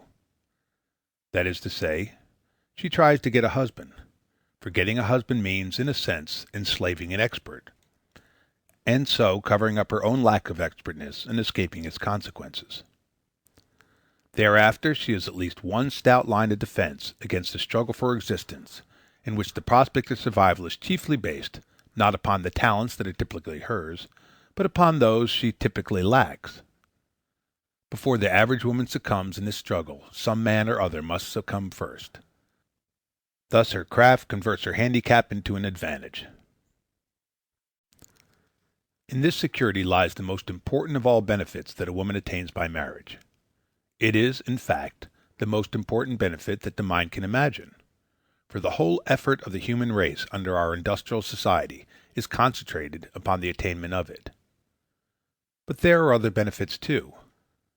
One of them is that increasing dignity which goes with an obvious success. The woman who has got herself a satisfactory husband, or even a highly imperfect husband, is regarded with respect by other women, and has contemptuous patronage for those who have failed to do likewise. Again, marriage offers her the only safe opportunity, considering the Levantine view of women as property which Christianity has preserved in our civilization, to obtain gratification for that powerful complex of instincts which we call the sexual, and, in particular, for the instinct of maternity. The woman who has not had a child remains incomplete, ill at ease, and more than a little ridiculous. She is in the position of a man who has never stood in battle. She has missed the most colossal experience of her sex. Moreover, a social odium goes with her loss. Other women regard her as a sort of permanent tyro, and treat her with ill-concealed disdain, and deride the very virtue which lies at the bottom of her experimental penury. There would seem to be, indeed, but small respect among women for virginity per se. They are against the woman who has got rid of hers outside marriage, not because they think she has lost anything intrinsically valuable, but because she has made a bad bargain, and one that materially diminishes the sentimental respect for virtue held by men, and hence one against the general advantage and well-being of the sex. In other words, it is a guild resentment that they feel, not a moral resentment. Women in general are not actively moral, nor for that matter noticeably modest. Every man, indeed, who is in wide practice among them is occasionally astounded and horrified to discover on some rainy afternoon an almost complete absence of modesty in some women of the highest respectability. But of all things that a woman gains by marriage, the most valuable is economic security. Such security, of course, is seldom absolute, but usually merely relative. The best provider among husbands may die without enough life insurance, or run off with some preposterous light of love, or become an invalid or insane, or step over the intangible and wavering line which separates business success from a prison cell. Again, a woman may be deceived. There are stray women who are credulous and sentimental, and stray men who are cunning. Yet again, a woman may make false deductions from evidence accurately before her, ineptly guessing that the clerk she marries today will be the head of the firm tomorrow, instead of merely the bookkeeper tomorrow. But on the whole, it must be plain that a woman usually obtains for herself a reasonably secure position in that station of life to which she is accustomed. She seeks a husband not sentimentally, but realistically. She always gives thought to the economic situation. She seldom takes a chance if it is possible to avoid it. It is common for men to marry women who bring nothing to the joint capital of marriage save good looks and appearance of vivacity. It is almost unheard of for women to neglect more prosaic inquiries. Many a rich man, at least in America, marries his typist or the governess of his sister's children and is happy thereafter. But when a rare woman enters upon comparable marriage, she is commonly set down as insane, and the disaster that almost always ensues quickly confirms the diagnosis. The economic and social advantage that women thus seek in marriage, and the seeking is visible no less in the kitchen wench who aspires to the heart of a policeman than in the fashionable flapper who looks for a husband with a Rolls Royce, is, by a curious twist of fate, one of the underlying causes of the precarious economic condition before marriage rescues them. In a civilization which lays its greatest stress upon an uninspired and almost automatic expertness, and offers its highest reward to the more intricate forms thereof, they suffer the disadvantage of being less capable of it than men. Part of this disadvantage, as we have seen, is congenital. Their very intellectual enterprise makes it difficult for them to become the efficient machines that men are. But part of it is also due to the fact that, with marriage always before them, coloring their every vision of the future, and holding out a steady promise of swift and complete relief, they are under no such implacable pressure as men are to acquire the sordid arts that they revolt against. The time is too short and the incentive too feeble. Before the woman employee of 21 can master a tenth of the idiotic "knowledge" in the head of the male clerk of 30, or even convince herself that it is worth mastering, she has married the head of the establishment, or maybe the clerk himself, and so abandons the business. It is, indeed, not until a woman has definitively put away the hope of marriage, or at all events admitted the possibility that she may have to do soon or late, that she buckles down in earnest to whatever craft she practices, and makes a genuine effort to develop competence. No sane man, seeking a woman for a post requiring laborious training and unremitting diligence, would select a woman still definitely young and marriageable. To the contrary, he would choose either a woman so unattractive sexually as to be palpably incapable of snaring a man, or one so embittered by some catastrophe of amour as to be pathologically emptied of the normal aspirations of her sex. 18. The process of courtship. This bemusement of the typical woman by the notion of marriage has been noted as self-evident by every literate student of the phenomena of sex, from the early Christian fathers down to Nietzsche, Ellis, and Shaw. That it is denied by the current sentimentality of Christendom is surely no evidence against it. What we have in this denial, as I have said, is no more than a proof of women's talent for a high and sardonic form of comedy, and of man's infinite vanity. "I wooed and won her," says Sagrinel of his wife. "I made him run," says the hare of the hound. When the thing is maintained not as a mere windy sentimentality, but with some notion of carrying it logically, the result is invariably a display of parology so absurd that it becomes pathetic. Such nonsense one looks for in the works of gynophile theorists with no experience of the world, and there is where one finds it. It is almost always wedded to the astounding doctrine that sexual frigidity, already disposed of, is normal in the female, and that the approach of the male is made possible not by its melting into passion. The female made the male beautiful, italics, that she might endure his caresses. The italics are mine. From this premise the learned doctor proceeds to the classical sentimental argument, that the male of all species, including man, are little more than chronic seducers, and that their chief energies are devoted to assaulting and breaking down the native reluctance of the aesthetic and anesthetic females. in her own words, quote, regarding males outside of the instinct for self-preservation, which, by the way, is often overshadowed by their great sexual eagerness, no discriminating characters have been acquired and transmitted, italics, but by a purely intellectual determination, inwardly revolting to avoid his ire by pandering to his gross appetites. Thus the thing is stated in a book called, quote, The Sexes in Science and History, end quote, by Eliza Burt Gamble, an American lady anthropologist.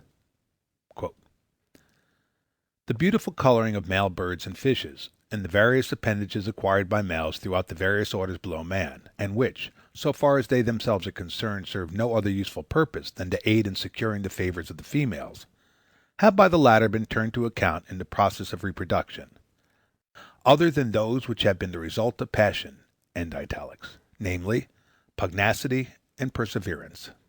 End quote. Again, the italics are mine. What we have here is merely the old delusion of masculine enterprise and amour, the concept of man as a lascivious monster and of woman as a shrinking victim, in brief, the Don Juan idea in a fresh bib and tucker. In such bilge lie the springs of many of the most vexatious delusions of the world, and of some of its lauded farce no less. It is thus that fatuous old maids are led to look under their beds for fabulous ravishers, and to cry out that they have been stabbed with hypodermic needles in cinema theaters, and to watch furtively for white slavers in railroad stations.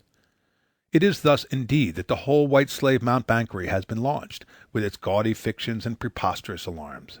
And it is thus, more importantly, that whole regiments of neurotic wives have been convinced that their children are monuments, not to cooperation in which their own share was innocent and cordial, but to the solitary libidinous of their swinish and unconscionable husbands.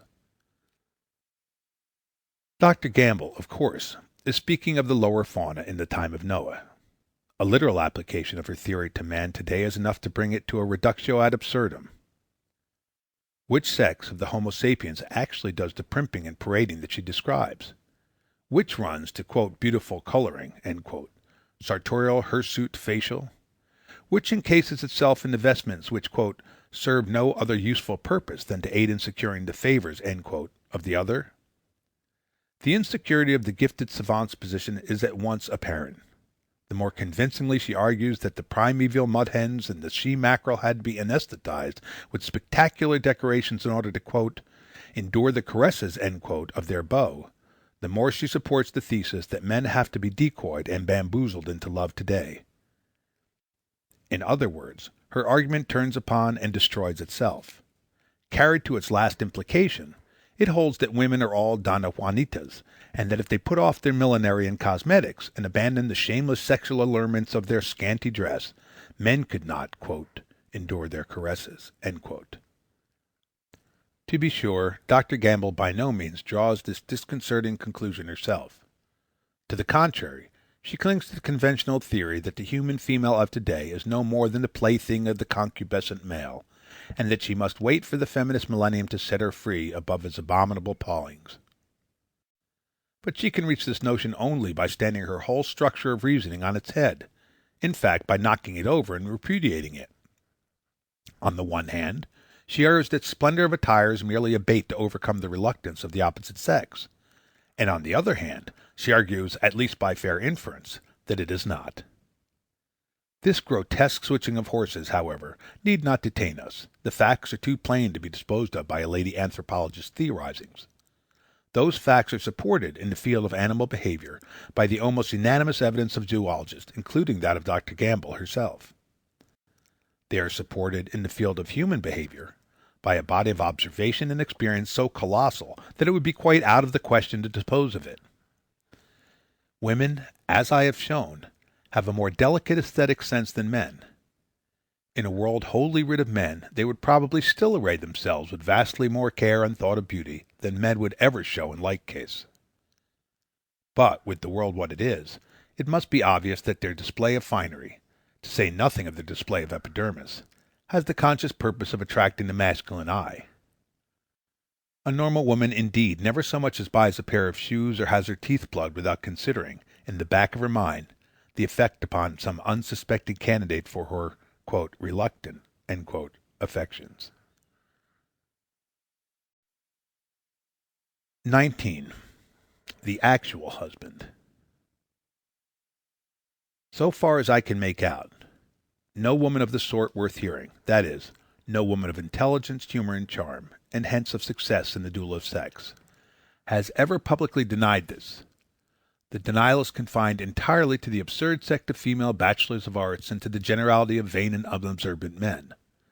The former, having failed to attract men by the devices described, take refuge behind the sour grapes doctrine that they have never tried, and the latter, having fallen victims, soothe their egoism by arrogating the whole agency to themselves, thus giving it a specious appearance of the volitional and even of the audacious.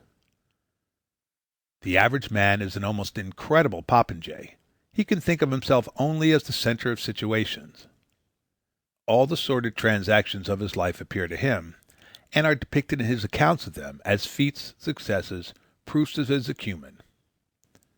He regards it as an almost magical exploit to operate a stockbroker's shop, or to get elected to public office, or to swindle his fellow knaves in some degrading commercial enterprise, or to profess some nonsense or other in college, or to write so platitudinous a book as this one. And in the same way, he views it as a great testimony to his prowess at amour to yield up his liberty, his property, and his soul to the first woman who, in despair of finding better game, turns her appraising eye upon him. But if you want to hear a mirthless laugh, just present this masculine theory to a bridesmaid at a wedding, particularly after alcohol and crocodile tears have done their disarming work upon her. That is to say, just hint to her that the bride harbored no notion of marriage until stormed into acquiescence by the moonstruck and impetuous bridegroom. I have used the phrase, quote, in despair of finding better game, end quote. What I mean is this, that not one woman in 100 ever marries her first choice among marriageable men. The first choice is almost invariably one who is beyond her talents, for reasons either fortuitous or intrinsic. Let us take, for example, a woman whose relative naivete makes the process clearly apparent, to wit, a simple shop girl. Her absolute first choice, perhaps, is not a living man at all, but a supernatural abstraction in a book, say, one of the heroes of Hal Caine, Ethel M. Dell, or Marie Corelli. After him comes a moving picture actor, then another moving picture actor, then perhaps many more, 10 or 15 head, then a sebaceous young clergyman, then the junior partner in the firm she worked for, then a couple of department managers, then a clerk, then a young man with no definite profession or permanent job, one of the innumerable hosts which flits from post to post, always restive, always trying something new, perhaps a neighborhood garage keeper in the end. Well, the girl begins with the Caine Colossus. He vanishes into thin air. She proceeds to the moving picture actors. They are almost as far beyond her. And then to the man of God, the junior partner, the department manager, the clerk. One and all, they are carried off by girls of greater attractions and greater skills, girls who can cast gaudier flies. In the end, suddenly terrorized by the first faint shadows of spinsterhood, she turns to the ultimate numbskull and marries him out of hand. This, allowing for class modifications, is almost the normal history of a marriage, or more accurately, of the genesis of a marriage under Protestant Christianity. Under other rites, the business is taken out of the woman's hands, at least partly, and so she is less enterprising in her assembling of candidates and possibilities. But when the whole thing is left to her own heart, that is, to her head, it is but natural that she should seek a wider range of choice as the conditions of her life allow, and in a democratic society, those conditions put few, if any, fetters upon her fancy. The servant girl, or factory operative, or even prostitute of today may be the chorus girl or moving picture vampire of tomorrow, and the millionaire's wife of next year. In America especially, men have no settled antipathy to such stooping alliances. In fact, it rather flatters their vanity to play Prince Charming to Cinderella. The result is that every normal American young woman, with the practicality of her sex and the inner confidence that goes therewith, raises her amorous eye as high as it will roll. And the second result is that every American man of presentable exterior and easy means is surrounded by an aura of discreet provocation. He cannot even dictate a letter or ask for a telephone number without being measured for his wedding coat. On the continent of Europe, and especially in the Latin countries, where class barriers are more formidable, the situation differs materially and to the disadvantage of the girl. If she makes an overture, it is an invitation to disaster. Her hope of lawful marriage by such means is almost nil. In consequence, the prudent and decent girl avoids such overtures, and they must be made by third parties or by the man himself. This is the explanation for the fact that a Frenchman, say, is habitually enterprising and immoral, and hence bold and often offensive, whereas an American is what is called chivalrous. The American is chivalrous for the simple reason that the initiative is not in his hands. His chivalry is really a sort of coquetry. 20. The unattainable ideal. But here I rather depart from the point, which is this, that the average woman is not strategically capable of bringing down the most tempting game within her purview, and must thus content herself with a second, third, or nth choice. The only women who get their first choices are those who run in almost miraculous luck and those too stupid to formulate an ideal. Two very small classes, it must be obvious. A few women, true enough, are so pertinacious that they prefer defeat to compromise. That is to say, they prefer to put off marriage indefinitely rather than to marry beneath the highest leap of their fancy. But such women may be quickly dismissed as abnormal, and perhaps as downright diseased in mind. The average woman is well aware that marriage is far better for her than celibacy, even when it falls a good deal short of her primary hopes, and she is also well aware that the differences between man and man, once mere money is put aside, are so slight as to be practically almost negligible. Thus the average woman is under none of the common masculine illusions about elective affinities, soulmates, love at first sight, and such phantasms. She is quite ready to fall in love, as the phrase is, with any man who is plainly eligible, and she usually knows a good many more such men than one. Her primary demand in marriage is not for the agonies of romance, but for comfort and security. She is thus easier satisfied than a man, and oftener happy. One frequently hears of remarried widowers who continue to moon about their dead first wives, but for a remarried widow to show any such sentimentality would be a 9 days' wonder. Once replaced, a dead husband is expunged from the minutes, and so is a dead love. One of the results of all this is a subtle reinforcement of the contempt with which women normally regard their husbands, a contempt grounded, as I have shown, upon a sense of intellectual superiority. To this primary sense of superiority is now added the disparagement of a concrete comparison, and over all is an ineradicable resentment of the fact that such a comparison has been necessary. In other words, the typical husband is a second-rater, and no one is better aware of it than his wife.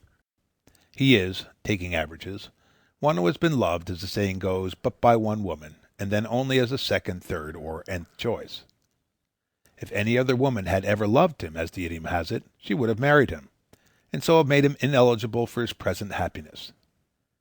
But the average bachelor is a man who has been loved, so to speak, by many women, and is the lost first choice of at least some of them.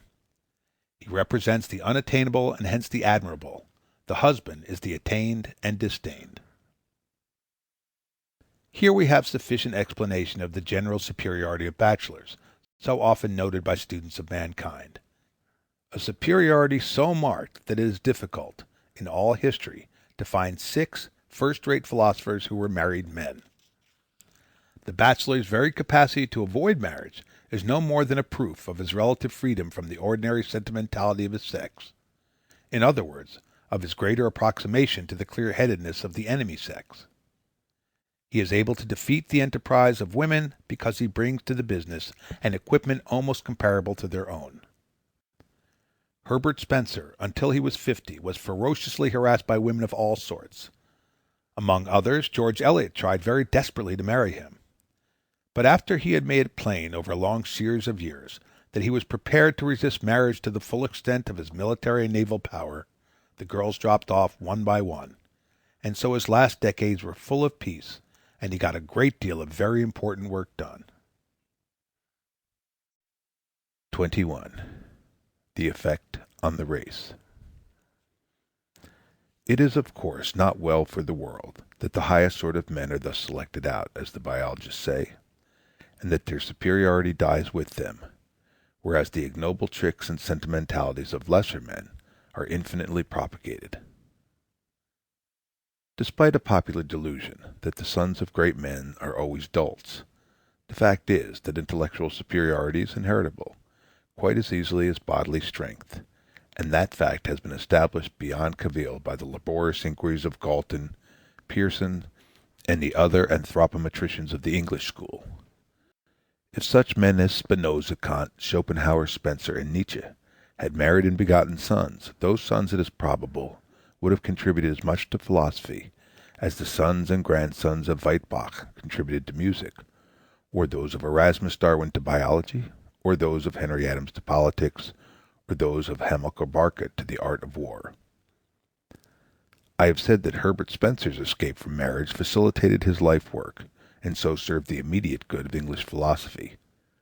But in the long run it will work for a detriment, for he left no sons to carry on his labors, and the remaining Englishmen of his time are unable to supply the lack.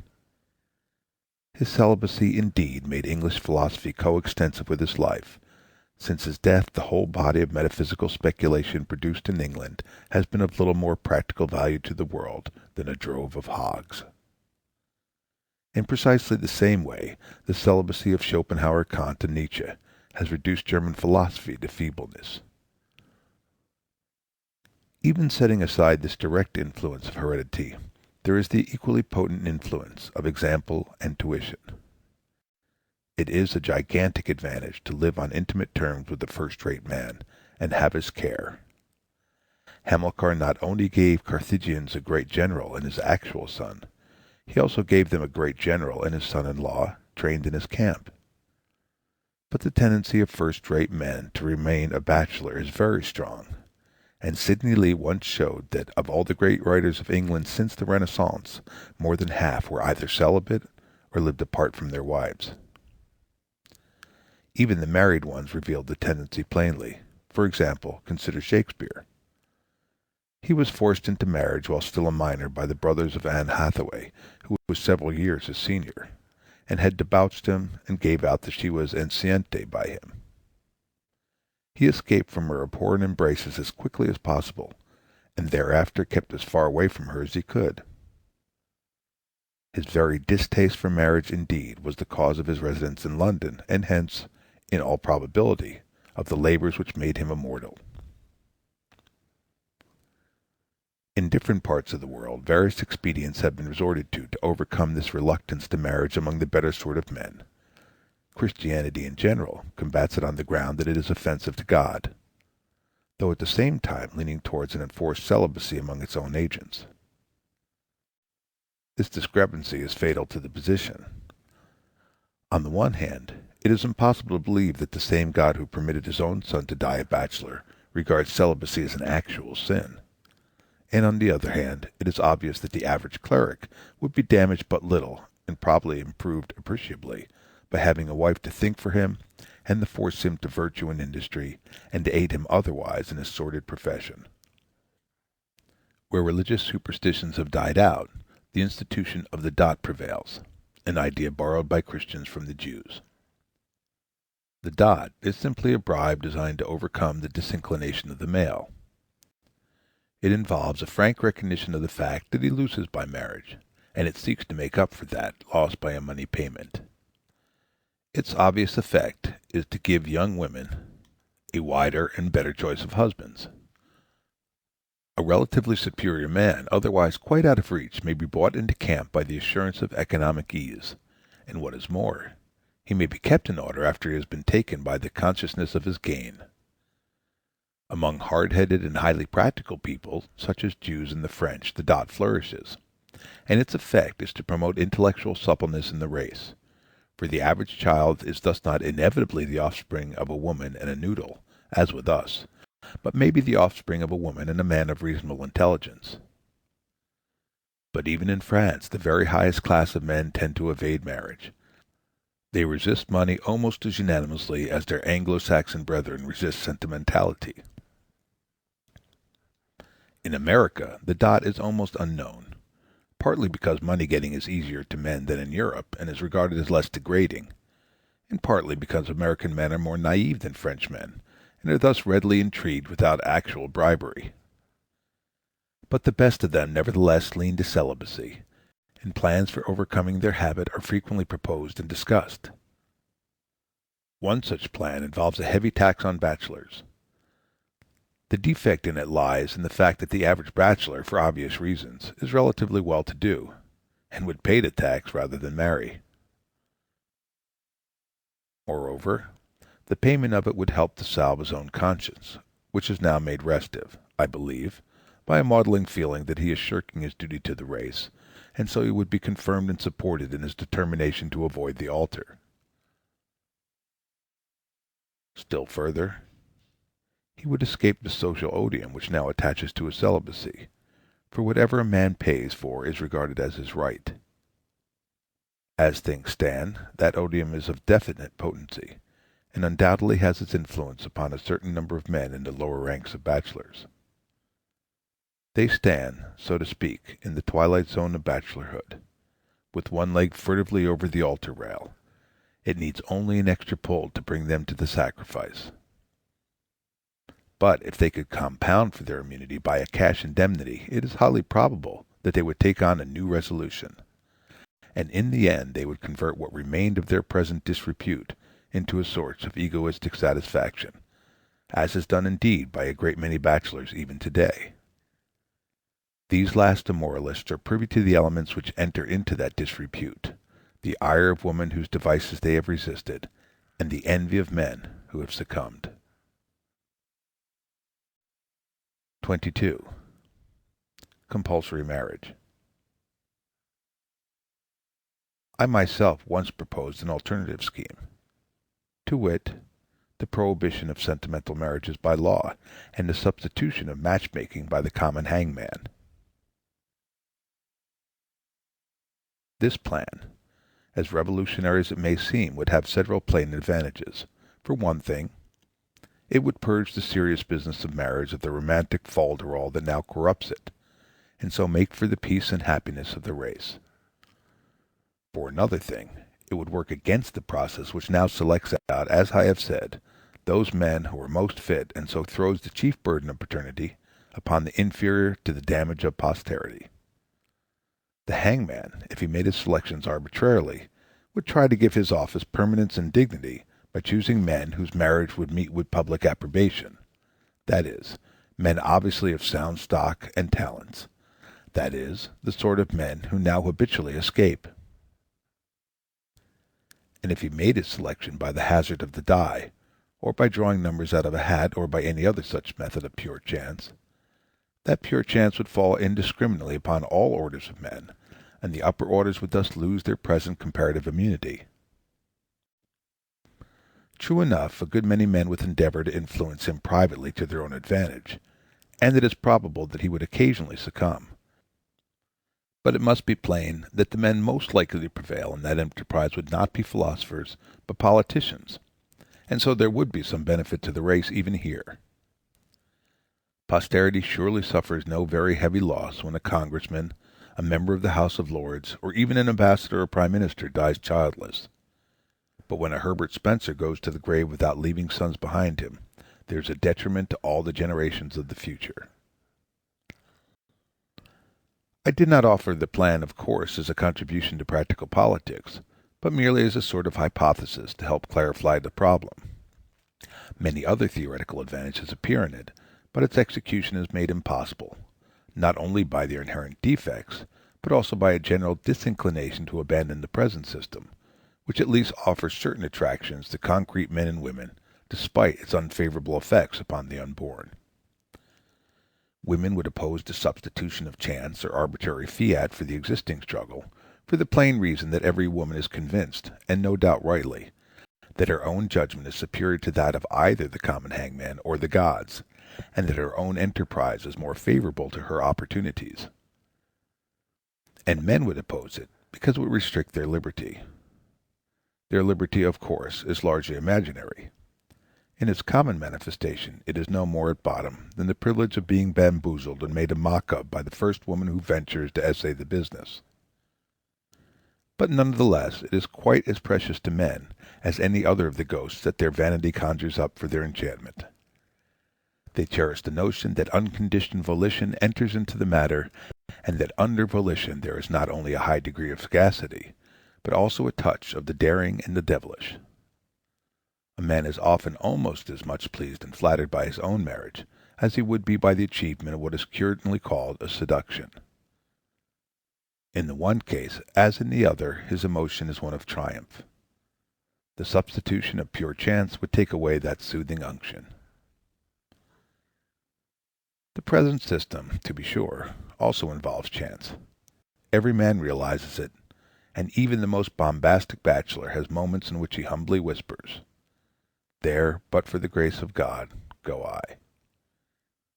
But that chance has a sugar coating. It is swathed in egoistic illusion. It shows less stark and intolerable chanciness, so to speak, than the bald hazard of the die. Thus men prefer it and shrink from the other. In the same way, I have no doubt, the majority of foxes would object to choosing lots to determine the victim of a projected fox hunt. They prefer to take their chances with the dogs. 23. Extra-legal devices.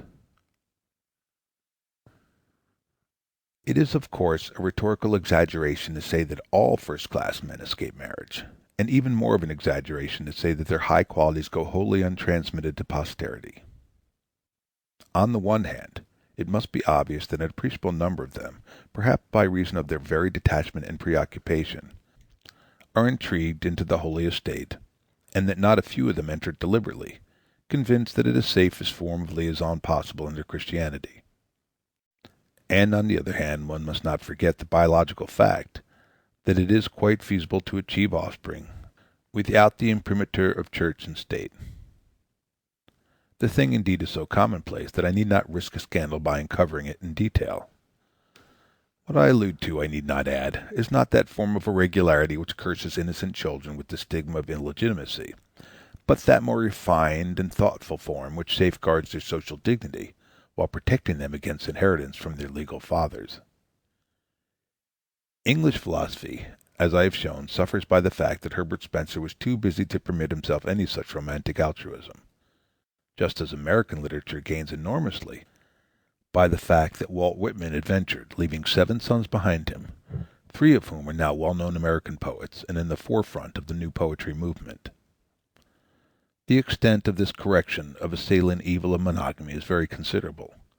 Its operations explain the private disrepute of perhaps a majority of first-rate men. Its advantages have been set forth in George Moore's Euphorion in Texas, though in a clumsy and sentimental way. What is behind it is the profound race sense of women, the instinct which makes them regard the unborn in their every act. Perhaps, too, the fact that the interests of the unborn are here identical, as in other situations, with their own egoistic aspirations. As the popular philosophy has shrewdly observed, the objections to polygamy do not come from women, for the average woman is sensible enough to prefer half or a quarter or even a tenth of a first-rate man to the whole devotion of a third-rate man. Considerations of much the same sort also justify polyandry, if not morally, then at least biologically. The average woman, as I have shown, must inevitably view her actual husband with a certain disdain. He is anything but her ideal. In consequence, she cannot help feeling that her children are cruelly handicapped by the fact that he is their father, nor can she help feeling guilty about it, for she knows that he is their father only by reason of her own initiative in the proceedings anterior to her marriage. If, now, an opportunity presents itself to remove that handicap from at least some of them, and at the same time to realize her ideal and satisfy her vanity, if such a chance offers, it is no wonder that she occasionally embraces it. Here we have an explanation of many lamentable and otherwise inexplicable violations of domestic integrity. The woman in the case is commonly dismissed as vicious, but that is no more than a new example of the common human tendency to attach the concept of viciousness to whatever is natural and intelligent, and above the comprehension of politicians, theologians, and greengrocers. 24. Intermezzo on monogamy. The prevalence of monogamy in Christendom is commonly ascribed to ethical motives. This is quite as absurd as ascribing wars to ethical motives, which, of course, is frequently done. The simple truth is that ethical motives are no more than deductions from experience, and that they are quickly abandoned whenever experience turns against them. In the present case, experience is still overwhelming on the side of monogamy. Civilized men are in favor of it because they find that it works. And why does it work? Because it is the most effective of all available antidotes to the alarms and terrors of passion. Monogamy, in brief, kills passion. And passion is the most dangerous of all the surviving enemies to what we call civilization, which is based upon order, decorum, restraint, formality, industry, regimentation. The civilized man, the ideal civilized man, is simply one who never sacrifices the common security to his private passions. He reaches perfection when he even ceases to love passionately, when he reduces the most profound of all of his instinctive experiences from the level of an ecstasy to the level of a mere device for replenishing the armies and workshops of the world, keeping clothes in repair, reducing the infant death rate, providing enough tenants for every landlord, and making it possible for the palsy eye to know where every citizen is at every hour of the day or night. Monogamy accomplishes this not by producing satiety, but by destroying appetite. It makes passion formal and uninspiring, and so gradually kills it. The advocates of monogamy, deceived by its moral overtones, fail to get all the advantage out of it that is in it. Consider, for example, the important moral business of safeguarding the virtue of the unmarried, that is, of the still passionate. The present plan in dealing, say, with a young man of 20, is to surround him with scarecrows and prohibitions, to try and convince him logically that passion is dangerous. This is both supererogation and imbecility. Supererogation because he already knows that it is dangerous, and imbecility because it is quite impossible to kill a passion by arguing against it. The way to kill it is to give it rein under unfavorable and dispiriting conditions, to bring it down by slow stages to the state of an absurdity and an horror.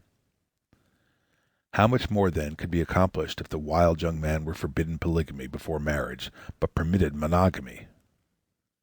The prohibition in this case would be relatively easy to enforce, instead of impossible as in the other. Curiosity would be satisfied, nature would get out of her cage, even romance would get an inning. 99 young men out of 100 would submit, if only because it would be much easier to submit than to resist. And the result? Obviously, it would be laudable, that is, accepting current definitions of the laudable. The product after 6 months would be a well-regimented and disillusioned young man, as devoid of disquieting and demoralizing passion as an ancient of 80. In brief, the ideal citizen of Christendom. The present plan surely fails to produce the satisfactory crop of such ideal citizens. On the one hand, its impossible prohibitions cause a multitude of lamentable revolts, often ending in a silly sort of running amuck. On the other hand, they fill the YMCA's with scared poltroons full of indescribably disgusting Freudian suppressions. Neither group supplies many ideal citizens. Neither promotes the sort of public morality that it is aimed at. 25. Late marriages. The marriage of a first-rate man, when it takes place at all, commonly takes place relatively late. He may succumb in the end, but he is almost always able to postpone the disaster a good deal longer than the average poor clodpate or normal man. If he actually marries early, it is nearly always proof that some intolerable external pressure has been applied to him, as in Shakespeare's case, or that his mental sensitiveness approaches downright insanity, as in Shelley's.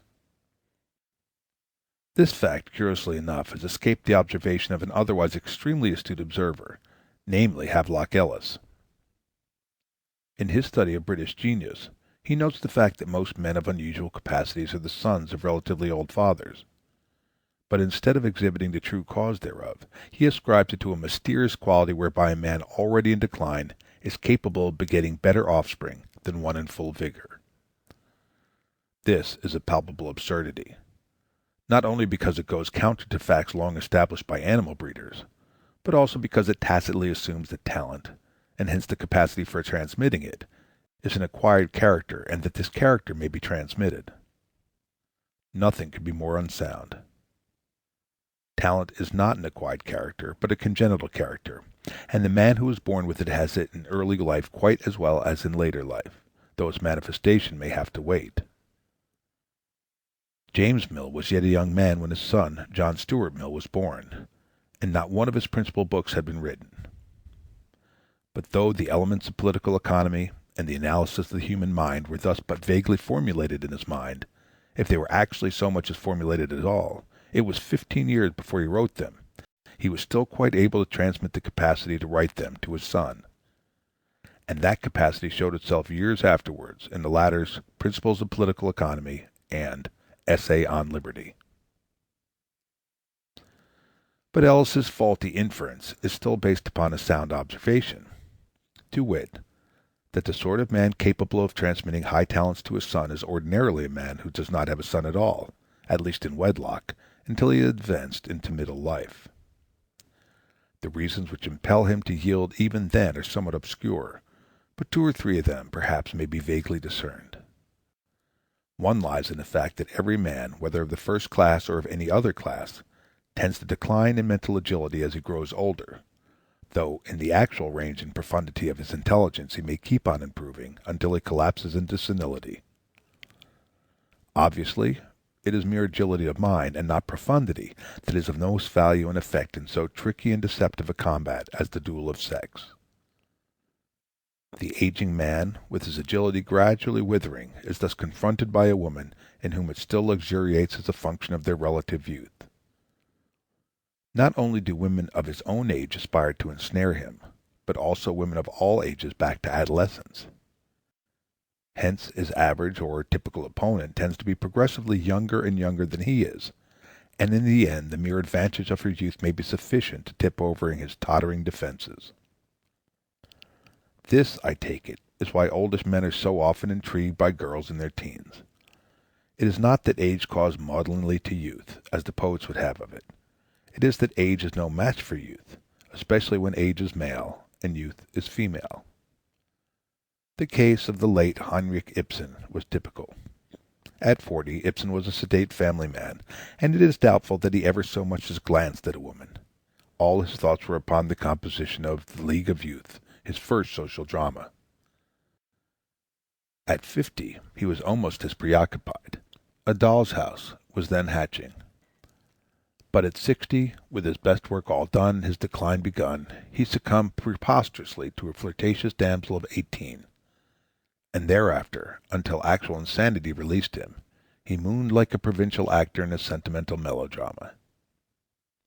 Had it not been, indeed, for the fact that he was already married, and to a very sensible wife, he would have run off with this flapper and so made himself publicly ridiculous. Another reason for the relatively late marriages of superior men is found, perhaps, in the fact that as a man grows older, the disabilities he suffers by marriage tend to diminish and the advantages to increase. At 30, a man is terrified by the inhibitions of monogamy and has little taste for the so-called comforts of a home. At 60, he is beyond amorous adventure and is in need of creature ease and security. What he is oftenest conscious of in these later years is his physical decay. He sees himself as in imminent danger of falling into neglect and helplessness. He is thus confronted by a choice between getting a wife or hiring a nurse, and he commonly chooses the wife as the less expensive and exacting. The nurse, indeed, would probably try to marry him anyhow. If he employs her in place of a wife, he commonly ends by finding himself married, and minus a nurse, to his confusion and discomfiture, and to the far greater discomfiture of his heirs and assigns. This process is so obvious and so commonplace that I apologize formally for rehearsing it. What it indicates is simply this, that a man's instinctive aversion to marriage is grounded upon a sense of social and economic self-sufficiency, and that it descends into a mere theory when this self-sufficiency disappears. After all, nature is on the side of mating, and hence on the side of marriage, and vanity is a powerful ally of nature. If men, at the normal mating age, had half as much to gain by marriage as women gain, then all men would be as ardently in favor of it as women are. 26. Disparate unions. This brings us to a fact frequently noted by students of the subject, that first-rate men, when they marry at all, tend to marry noticeably inferior wives. The causes of this phenomenon, so often discussed and so seldom illuminated, should be plain by now. The first-rate man, by postponing marriage as long as possible, often approaches it in the end with his faculties crippled by senility, and is thus open to the advances of women whose attractions are wholly meretricious. For example, empty flappers, scheming widows, and trained nurses with a highly developed professional technique of sympathy. If he marries at all, indeed, he must commonly marry badly, for women of genuine merit are no longer interested in him. What was once a lodestar is now no more than a smoking smudge. It is this circumstance that accounts for the low caliber of a good many first-rate men's sons, and gives a certain support to the common notion that they are always third-raters. Those sons inherit from their mothers as well as from their fathers, and the bad strain is often sufficient to obscure and nullify the good strain. Mediocrity, as every Mendelian knows, is a dominant character, and extraordinary ability is a recessive character. In a marriage between an able man and a commonplace woman, the chances that any given child will resemble the mother are, roughly speaking, 3 to 1. The fact suggests the thought that nature is secretly against the Superman and seeks to prevent his birth. We have, indeed, no ground for assuming that the continued progress visualized by man is in actual accord with the great flow of elemental forces. Devolution is quite as natural as evolution, and may be just as pleasing, or even a good deal more pleasing, to God. If the average man is made in God's image, then a man such as Beethoven or Aristotle is plainly superior to God, and so God may be jealous of him, and eager to see his superiority perish with his bodily frame. All animal breeders know how difficult it is to maintain a fine strain. The universe seems to be in a conspiracy to encourage the endless reproduction of peasants and socialists, but a subtle and mysterious opposition stands eternally against the reproduction of philosophers. Per corollary, it is notorious that women of merit frequently marry second-rate men and bear them children, thus aiding in the war upon progress. One is often astonished to discover that the wife of some sordid and prosaic manufacturer or banker or professional man is a woman of quick intelligence and genuine charm, with intellectual interests so far above his comprehension that he is scarcely so much as aware of them. Again, there are the leading feminists, women artists, and other such captains of the sex. Their husbands are almost always inferior men, and sometimes downright fools. But not paupers, not incompetents in a man's world, not bad husbands. What we here encounter, of course, is no more than a fresh proof of the sagacity of woman. The first-rate woman is a realist. She sees clearly that in a world dominated by second-rate men, the special capacities of the second-rate man are esteemed above all other capacities and given the highest rewards, and she endeavors to get her share of those rewards by marrying a second-rate man at the top of his class. The first-rate man is an admirable creature. His qualities are appreciated by every intelligent woman. As I have just said, it may be reasonably argued that he is actually superior to God. But his attractions, after a certain point, do not run in proportion to his deserts. Beyond that, he ceases to be a good husband. Hence, the pursuit of him is chiefly maintained not by women who are his peers, but by women who are his inferiors. Here we unearth another factor, the fascination of what is strange, the charm of the unlike. Heliogabalisme. As Shakespeare has put it, there must be some mystery in love, and there can be no mystery between intellectual equals. I dare say that many a woman marries an inferior man not primarily because he is a good provider, though it is impossible to imagine her overlooking this, but because his very inferiority interests her and makes her want to remedy it and mother him. Egoism is in the impulse. It is pleasant to have a feeling of superiority, and to be assured that it can be maintained. If now that feeling be mingled with sexual curiosity and economic self-interest, it has obviously supplied sufficient motivation to account for so natural and banal a thing as a marriage. Perhaps the greatest of all these factors is the mere disparity, the naked strangeness. A woman could not love a man, as the phrase is, who wore skirts and penciled his eyebrows, and by the same token she would probably find it difficult to love a man who matched perfectly her own sharpness of mind. What she most esteems in marriage, on the psychic plane, is the chance it offers for the exercise of that caressing irony which I have already described. She likes to observe that her man is a fool, dear perhaps, but none the less damned. Her so-called love for him, even at its highest, is always somewhat pitying and patronizing. 27. The charm of mystery. Monogamous marriage, by its very conditions, tends to break down this strangeness. It forces the two contracting parties into an intimacy that is too persistent and unmitigated. They are in contact at too many points and too steadily. By and by, all the mystery of the relation is gone, and they stand in the unsexed position of brother and sister. Thus that, quote, maximum of temptation, of which Shaw speaks, has within itself the seeds of its own decay. A husband begins by kissing a pretty girl, his wife. It is pleasant to have her so handy and so willing. He ends by making Machiavellian efforts to avoid kissing the everyday sharer of his meals, books, bath towels, pocketbooks, relatives, ambitions, secrets, malaises, and business. A proceeding about as romantic as having his boots blacked. The thing is too horribly dismal for words. Not all the native sentimentality of man can overcome the distaste and boredom that get into it. Not all the histrionic capacity of woman can attach any appearance of gusto and spontaneity to it.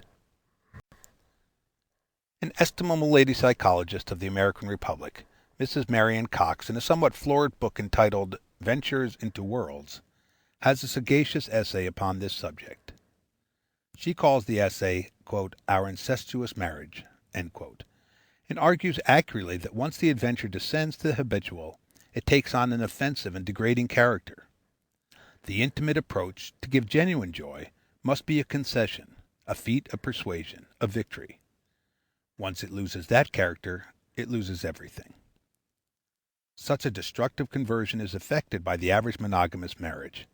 It breaks down all mystery and reserve, for how can mystery and reserve survive the use of the same hot water bag and a joint concern about butter and egg bills?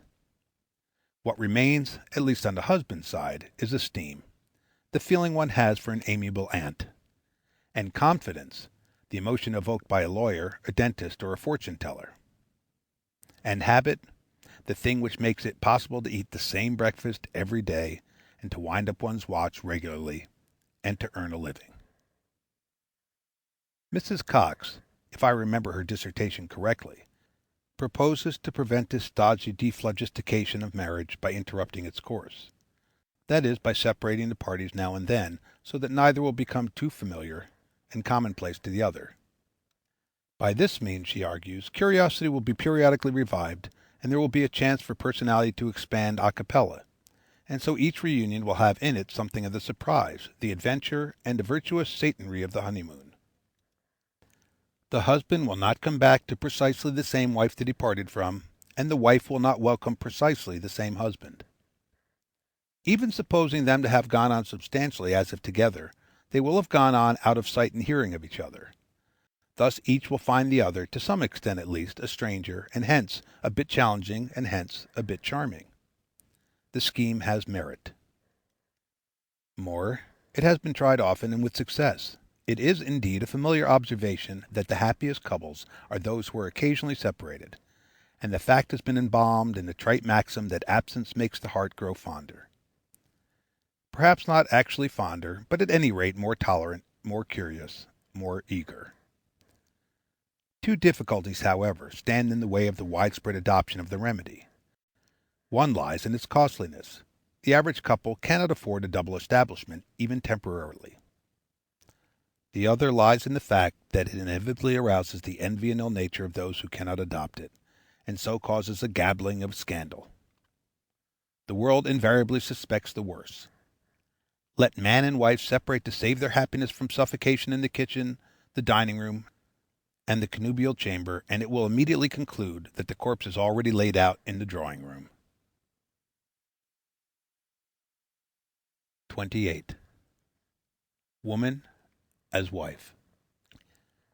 This boredom of marriage, however, is not nearly so dangerous a menace to the institution as Mrs. Cox, with evangelistic enthusiasm, permits herself to think it is.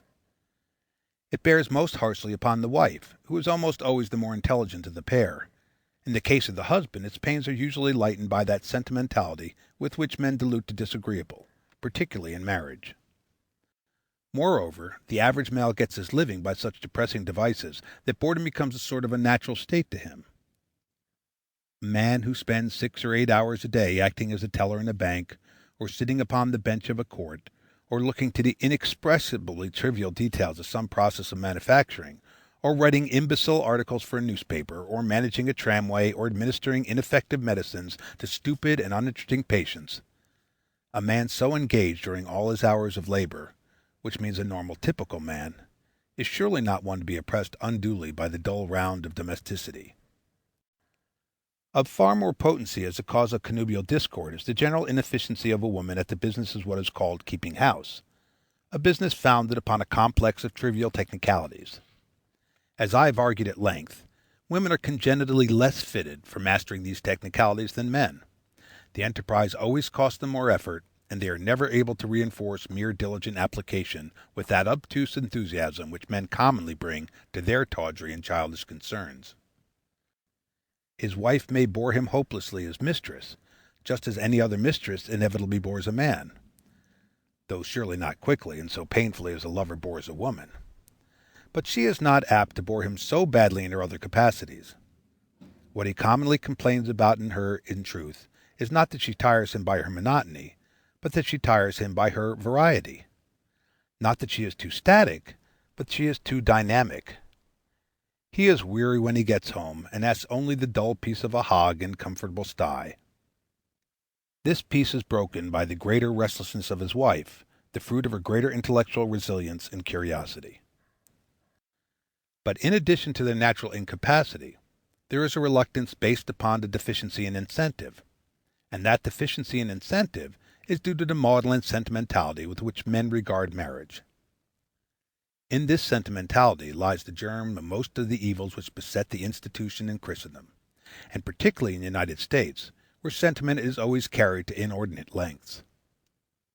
Having abandoned the medieval concept of woman as temptress, the men of the Nordic race have revived the correlative medieval concept of woman as angel, and to bolster up that character, they have created for her a vast and growing mass of immunities, culminating of late years in the astounding doctrine that, under the contract of marriage, all the duties lie upon the man, and all the privileges appertain to the woman. In part this doctrine has been established by the intellectual emprise and audacity of woman. Bit by bit, playing upon masculine stupidity, sentimentality, and lack of strategical sense, they have formulated it, developed it, and entrenched it in custom and law. But in other part, it is the plain product of the donkeyish vanity which makes almost every man view the practical incapacity of his wife as, in some vague way, a tribute to his own high-mindedness and consideration. Whatever revolt against her immediate indolence and efficiency, his ideal is nearly always a situation in which she will figure as a magnificent drone, a sort of empress without portfolio, entirely discharged from every unpleasant labor and responsibility. 29. Marriage and the law. This was not always the case. No more than a century ago, even by American law, the most sentimental in the world, the husband was the head of the family firm, lordly and autonomous. He had authority over the purse strings, over the children, and even over his wife. He could enforce his mandates by appropriate punishment, including the corporal. His sovereignty and dignity were carefully guarded by legislation, the product of thousands of years of experience in ratiocination. He was safeguarded in his self-respect by the most elaborate and efficient devices, and they had the support of public opinion. Consider now the changes that a few short years have wrought. Today, by the laws of most American states, laws proposed in most cases by maudlin and often notoriously extravagant agitators, and passed by sentimental orgy, all of the old rights of the husband have been converted into obligations. He no longer has any control over his wife's property. She may devote its income to the family, or she may squander that income upon idle follies, and he can do nothing. She has equal authority in regulating and disposing of the children, and, in the case of infants, more than he. There is no law compelling her to do her share of the family labor. She may spend her whole time in cinema theaters or gadding about the shops as she will. She cannot be forced to perpetuate the family name if she does not want to. She cannot be attacked with masculine weapons, for example, fists and firearms, when she makes an assault with feminine weapons, for instance, snuffling, invective, and sabotage. Finally, no law penalty can be visited upon her if she fails absolutely, either deliberately or through mere incapacity, to keep the family habitat clean, the children in order, and the victuals eatable. Now view the situation of the husband. The instant he submits to marriage, his wife obtains a large and inalienable share in his property, including all he may acquire in future. In most American states, the minimum is 1/3, and failing children, 1/2. He cannot dispose of his real estate without her consent. He cannot even deprive it of her by will. She may bring up his children carelessly and idiotically, cursing them with abominable manners and poisoning their nascent minds against him, and he has no redress. She may neglect her home, gossip and lounge about all day, put impossible food upon his table, steal his small change, pry into his private papers, hand over his home to the Periplaneta Americana, accuse him falsely of preposterous adulteries, affront his friends, and lie about him to the neighbors, and he can do nothing. She may compromise his honor by indecent dressing, write letters to moving picture actors, and expose him to ridicule by going into politics, and he is helpless. Let him undertake the slightest rebellion, over and beyond mere rhetorical protest, and the whole force of the state comes down upon him. If he corrects her with the bastinado or locks her up, he is good for 6 months in jail. If he cuts off her revenues, he is incarcerated until he makes them good. And if he seeks surcease in flight, taking the children with him, he is pursued by the gendarmerie, brought back to his duties, and depicted in the public press as a scoundrel kidnapper, fit only for the knout.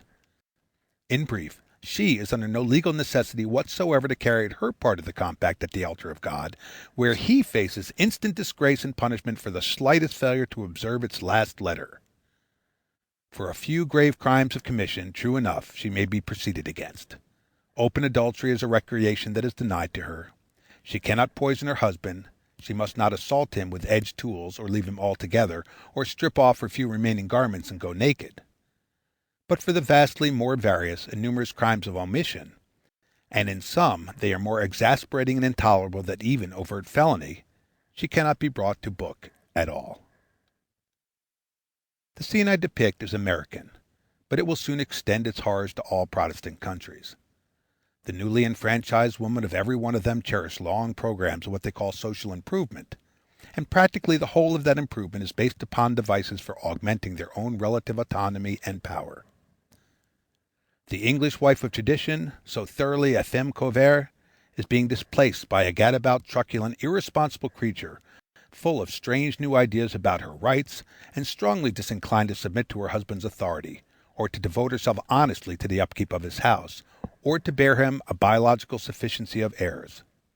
And the German Hausfrau, once so innocently consecrated to Kirche, Kuch, and Kinder, is going the same way. 30. The emancipated housewife. What has gone on in the United States during the past 2 generations is full of lessons and warnings for the rest of the world. The American housewife of an earlier day was famous for unremitting diligence.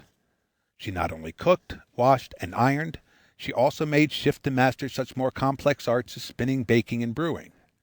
Her expertness, perhaps, never reached a high level, but at all events she made a gallant effort.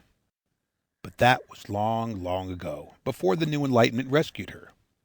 Today, in her average incarnation, she is not only incompetent, a lack, as I have argued, rather beyond her control, she is also filled with the notion that a conscientious discharge of her few remaining duties is, in some vague way, discreditable and degrading. To call her a good cook, I dare say, was never anything but flattery. The early American cuisine was probably a fearful thing indeed. But today the flattery turns into a sort of libel, and she resents it, or, at all events, does not welcome it. I used to know an American literary man, educated on the continent, who married a woman because she had exceptional gifts in this department. Years later, at one of her dinners, a friend of her husband tried to please her by mentioning the fact to which he had always been privy. But instead of being complimented, as a man might have been told that if his wife married him because he was a good lawyer, or surgeon, or blacksmith, this unusual housekeeper, suffering a renaissance of usualness, denounced the guest as a liar, ordered him out of the house, and threatened to leave her husband. This disdain of offices that, after all, are necessary and might as well be faced with some show of cheerfulness, takes on the character of a definite cult in the United States, and the stray woman who attends to them faithfully is laughed at as a drudge and a fool, just as she is apt to be dismissed as a brood sow. I quote literally, craving absolution for the phrase. A jury of men during the late war, on very thin patriotic grounds, jailed the author of it, if she favors her lord with viable issue. One result is the notorious villainous of American cookery, a villainousness so painful to a cultured uvula that a French hack driver, if his wife set its masterpieces before him, would brain her with his linoleum hat. To encounter a decent meal in an American home of the middle class, simple, sensibly chosen, and competently cooked, becomes almost as startling as to meet a YMCA secretary in a bordello, and a good deal rarer. Such a thing, in most of the large cities in the Republic, scarcely has any existence. If the average American husband wants a sound dinner, he must go to a restaurant to get it, just as if he wants to refresh himself with the society of charming and well-behaved children, he has to go to an orphan asylum. Only the immigrant can take his ease and invite his soul within his own house. Woman suffrage. 31. The crowning victory. It is my sincere hope that nothing I have here exhibited will be mistaken by the nobility and gentry for moral indignation. No such feeling in truth is in my heart. Moral judgments, as old Friedreich used to say, are foreign to my nature. Setting aside the vast herd which shows no definite character at all, it seems to me that the minority, distinguished by what is commonly regarded as an excess of sin, is very much more admirable than the minority, distinguished by an excess of virtue. My experience of the world has taught me that the average wine bibber is far better fellow than the average prohibitionist, and that the average rogue is better company than the average poor drudge, and that the worst white slave trader of my acquaintance is a decenter man than the best vice crusader. In the same way I am convinced that the average woman, whatever her deficiencies, is greatly superior to the average man. The very ease with which she defies and swindles him in several capital situations of life is the clearest of proofs of her general superiority. She did not obtain her present high immunities as a gift from the gods, but only after a long and often bitter fight, and in that fight she exhibited forensic and tactical talents of a truly admirable order. There was no weakness of man that she did not penetrate and take advantage of. There was no trick that she did not put to effective use. There was no device so bold and inordinate that it daunted her. The latest and greatest fruit of this feminine talent for combat is the extensions of the suffrage, now universal in the Protestant countries, and even advancing in those of the Greek and Latin rites.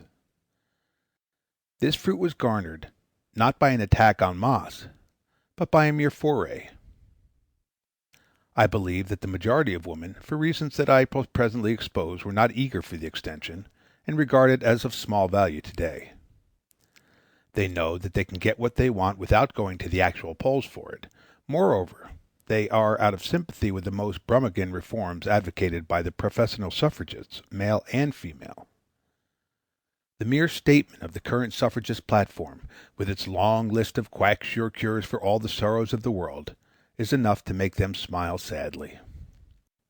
In particular, they are skeptical of all reforms that depend upon the mass action of immense numbers of voters, large sections of whom are wholly devoid of sense. A normal woman, indeed, no more believes in democracy in the nation than she believes in democracy at her own fireside. She knows that there must be a class to order and a class to obey, and that the two can never coalesce. Nor is she susceptible to the stock sentimentalities upon which the whole democratic process is based. This was shown very dramatically in the United States at the national election of 1920, in which the late Woodrow Wilson was brought down to colossal and ignominious defeat, the first general election in which all American women could vote.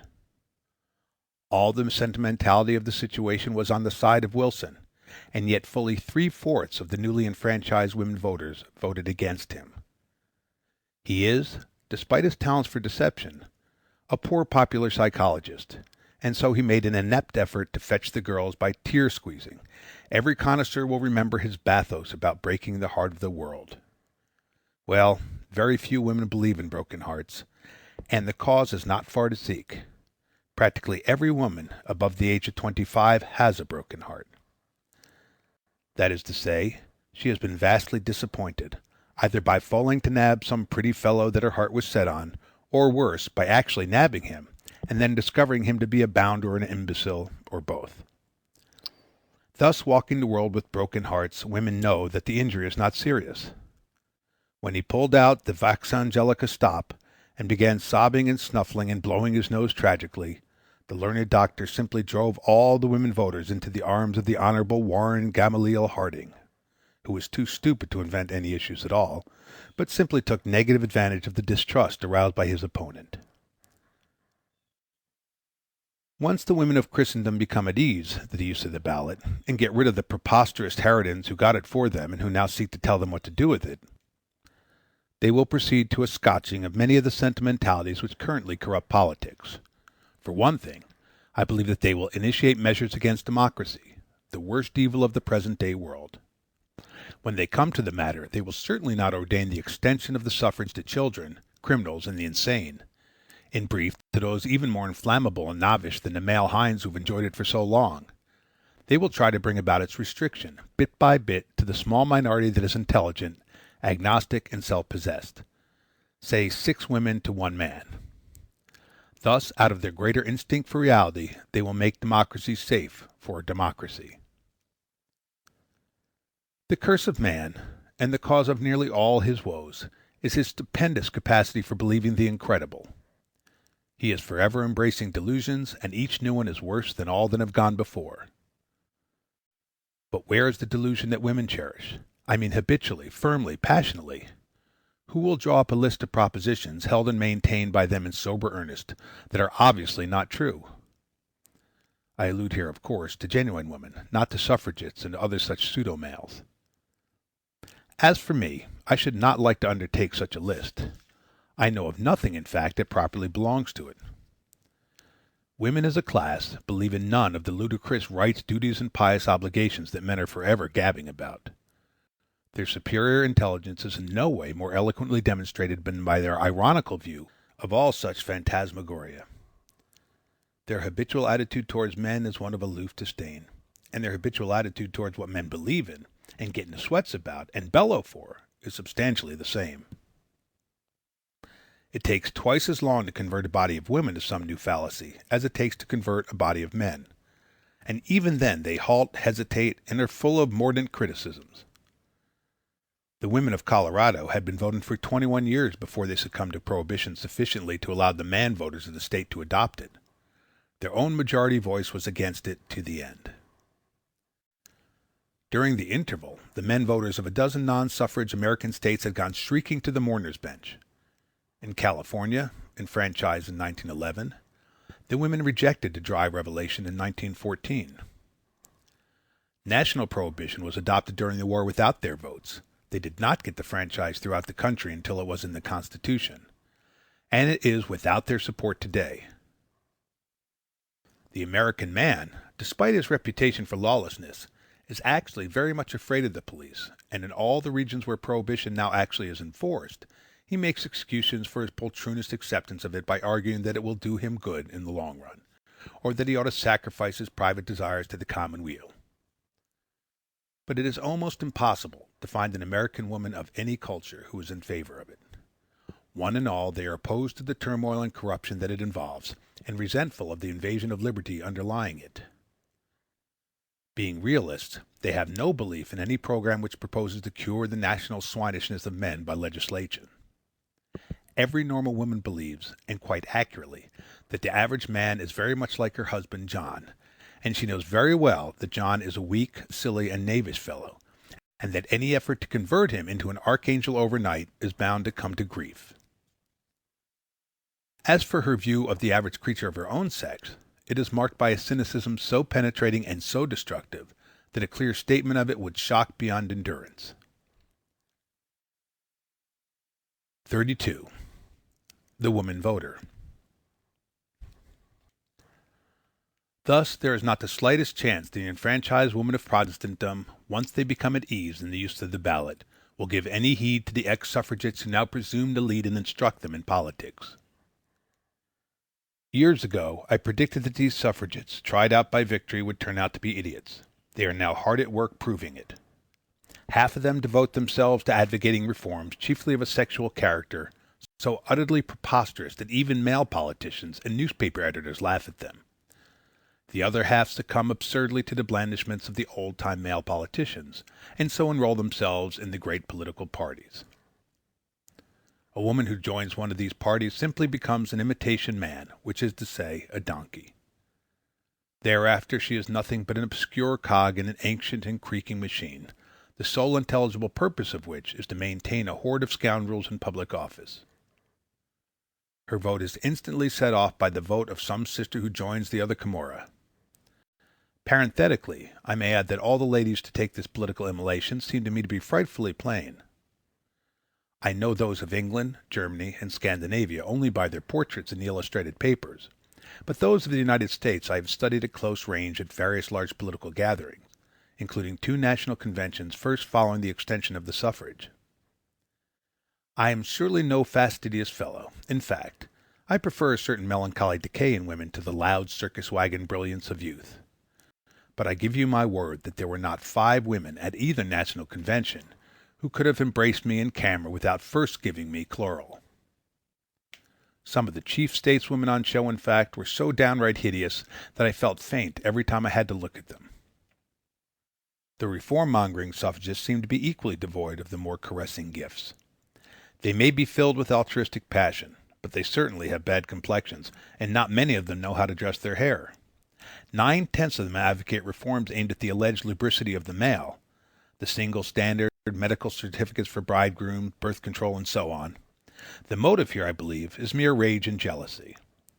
The woman who is not pursued sets up the doctrine that pursuit is offensive to her sex, and wants to make it a felony. No genuinely attractive woman has any such desire. She likes masculine admiration, however violently expressed, and is quite able to take care of herself.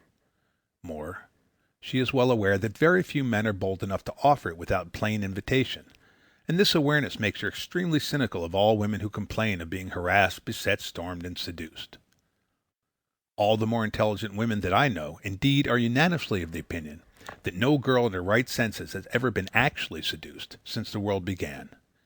Whenever they hear of a case, they sympathize with the man. Yet more, the normal woman of lively charms roving about among men always tries to draw the admiration of those who are previously admired elsewhere. She prefers the professional to the amateur, and estimates her skill by the attractiveness of the huntresses who have hitherto stalked it. The iron-faced suffragist propagandist, if she gets a man at all, must get one wholly without sentimental experience. If he has any, her crude maneuvers make him laugh, and he is repelled by her lack of pulchritude and amiability. All such suffragists, save a few miraculous beauties, marry ninth-rate men when they marry at all. They have to put up with the sort of cast-offs who are almost ready to fall in love with lady physicists, embryologists, and embalmers. Fortunately for the human race, the campaigns of these indignant viragos will come to naught. Men will keep on pursuing women until hell freezes over, and women will keep luring them on. If the latter enterprise were abandoned, in fact, the whole game of love would play out, for not many men take any notice of women spontaneously. 9 men out of 10 would be quite happy, I believe, if there were no women in the world, once they had grown accustomed to the quiet. Practically all men are their happiest when they are engaged upon activities, for example, drinking, gambling, hunting, business, adventure, to which women are not ordinarily admitted. It is women who seduce them from such celibate doings. The hare postures and gyrates in front of the hound. The way to put an end to the gaudy crimes that the suffragist alarmists talk about is to shave the heads of all the pretty girls in the world, and pluck out their eyebrows, and pull out their teeth, and put them in khaki, and forbid them to wriggle on dance floors, or to wear scents, or to use lipsticks, or to roll their eyes. Reform, as usual, mistakes the fish for the fly. 33. A glance into the future. The present public prosperity of the ex-suffragists is chiefly due to the fact that the old-time male politicians, being naturally very stupid, mistake them for spokesmen for the whole body of women, and so show them politeness. But soon or late, and probably disconcertingly soon, the great mass of sensible and agnostic women will turn upon them and depose them, and thereafter the women vote will be no longer at the disposal of the bogus great thinkers and messiahs. If the suffragists continue to fill the newspapers with nonsense, once that change has been effected, it will be only as a minority sect of tolerated idiots, like the Swedenborgians, Christian Scientists, Seventh-day Adventists, and other such fanatics of today. This was the history of the extension of suffrage in all of the American states that made it before the national enfranchisement of women, and it will be repeated in the nation at large and in Great Britain and on the continent. Women are not taken in by quackery as readily as men are. The hardness of their shell of logic makes it difficult to penetrate to their emotions. For one woman who testifies publicly that she has been cured of cancer by some swindling patent medicine, there are at least 20 masculine witnesses. Even such frauds as the favorite American elixir, Lydia Pinkham's vegetable compound, which are ostensibly remedies for specific feminine ills, anatomically impossible in the male, are chiefly swallowed, so an intelligent druggist tells me, by men. My own belief, based on elaborate inquiries and long meditation, is that the grant of the ballot to women marks the concealed but nonetheless real beginning of an improvement in our politics, and, in the end, in our whole theory of government. As things stand, an intelligent grappling with some of the capital problems of the Commonwealth is almost impossible. A politician normally prospers under democracy, not in proportion as his principles are sound and his honor incorruptible, but in proportion as he excels in the manufacture of sonorous phrases and the invention of imaginary perils and imaginary defenses against them. Our politics thus degenerates into a mere pursuit of hobgoblins. The male voter, a coward as well as an ass, is forever taking fright at the new one and electing some mountebank to lay it. For 100 years past, the people of the United States, the most terrible existing democratic state, have scarcely had a political campaign that was not based upon some preposterous fear, first of slavery, and then of the manumitted slave, first of capitalism, and then of communism, first of the old, and then of the novel. It is a peculiarity of women that they are not easily set off by such alarms, that they do not fall readily into such facile tumults and phobias. What starts a male meeting to snuffling and trembling most violently is precisely the thing that would cause a female meeting to sniff. What we need to ward off mobocracy and safeguard a civilized form of government is more of this sniffing. What we need, and in the end it must come, is a sniff so powerful that it will call a halt upon the navigation of the ship from the forecastle, and put a competent staff on the bridge, and lay a course that is describable in intelligible terms. The officers nominated by the male electorate in modern democracies before the extension of the suffrage were usually chosen not for their competence, but for their mere talent for idiocy. They reflected accurately the male weakness for whatever is rhetorical and sentimental and feeble and untrue. Consider, for example, what happened in a salient case. Every 4 years the male voters of the United States choose from among themselves one who was put forward as the man most fit of all resident men to be the first citizen of the Commonwealth. He was chosen after interminable discussion. His qualifications were thoroughly canvassed. Very large powers and dignities were put into his hands. Well, what did we commonly find when we examined this gentleman? We found not a profound thinker, not a leader of sound opinion, not a man of notable sense, but merely a wholesaler of notions so infantile that they must needs disgust a sentient suckling. In brief, a spouting geyser of fallacies and sentimentalities, a cataract of unsupported assumptions and hollow moralizings, a tedious phrase merchant and a platitudinarian, a fellow whose noblest flights of thought were flattered when they were called comprehensible, specifically, a Wilson, a Taft, a Roosevelt, or a Harding. This was the male champion. I do not venture upon the cruelty of comparing his bombastic flummeries to the clear reasoning of a woman of like fame and position. All I ask of you is that you weigh them for sense, for shrewdness, for intelligent grasp of obscure relation, for intellectual honesty and courage, with the ideas of the average midwife. 34. The suffragette. I have spoken with some disdain of the suffragette. What is the matter with her, fundamentally, is simple. She is a woman who has stupidly carried her envy of certain of the superficial privileges of men to such a point that it takes on the character of an obsession, and makes her blind to their valueless and often chiefly imaginary character. In particular, she centers this frenzy of hers upon one definitive privilege, to wit, the alleged privilege of promiscuity in amour, the modern droit de seigneur. Read the books of the chief lady Savonarolas, and you will find running through them a hysterical denunciation of what is called the double standard of morality. There is, indeed, a whole literature devoted exclusively to it. The existence of this double standard seems to drive the poor girls half frantic. They bellow raucously for its abrogation and demand that the frivolous male be visited with even more idiotic penalties than those which now visit the aberrant female. Some even advocate gravely his mutilation by surgery, that he may be forced into rectitude by a physical disability for sin. All this, of course, is hocus pocus, and the judicious are not deceived by it for an instant. What these virtuous beldames actually desire in their hearts is not that the male be reduced to chemical purity, but that the franchise of dalliance be extended to themselves. The most elementary acquaintance with Freudian psychology exposes their secret animus. Unable to ensnare males under the present system, or at all events unable to ensnare males sufficiently appetizing to arouse the envy of other women, they leap to the theory that it would be easier if the rules were less exacting. This theory exposes their deficiency in the chief character of their sex, accurate observation. The fact is that, even if they possessed the freedom that men are supposed to possess, they would still find it difficult to achieve their ambition, for the average man, whatever his stupidity, is at least keen enough in judgment to prefer a single wink from a genuinely attractive woman to the last delirious favors of the typical suffragette. Thus the theory of the whoopers and snorters of the cause, in its esoteric as well as in its public aspect, is unsound.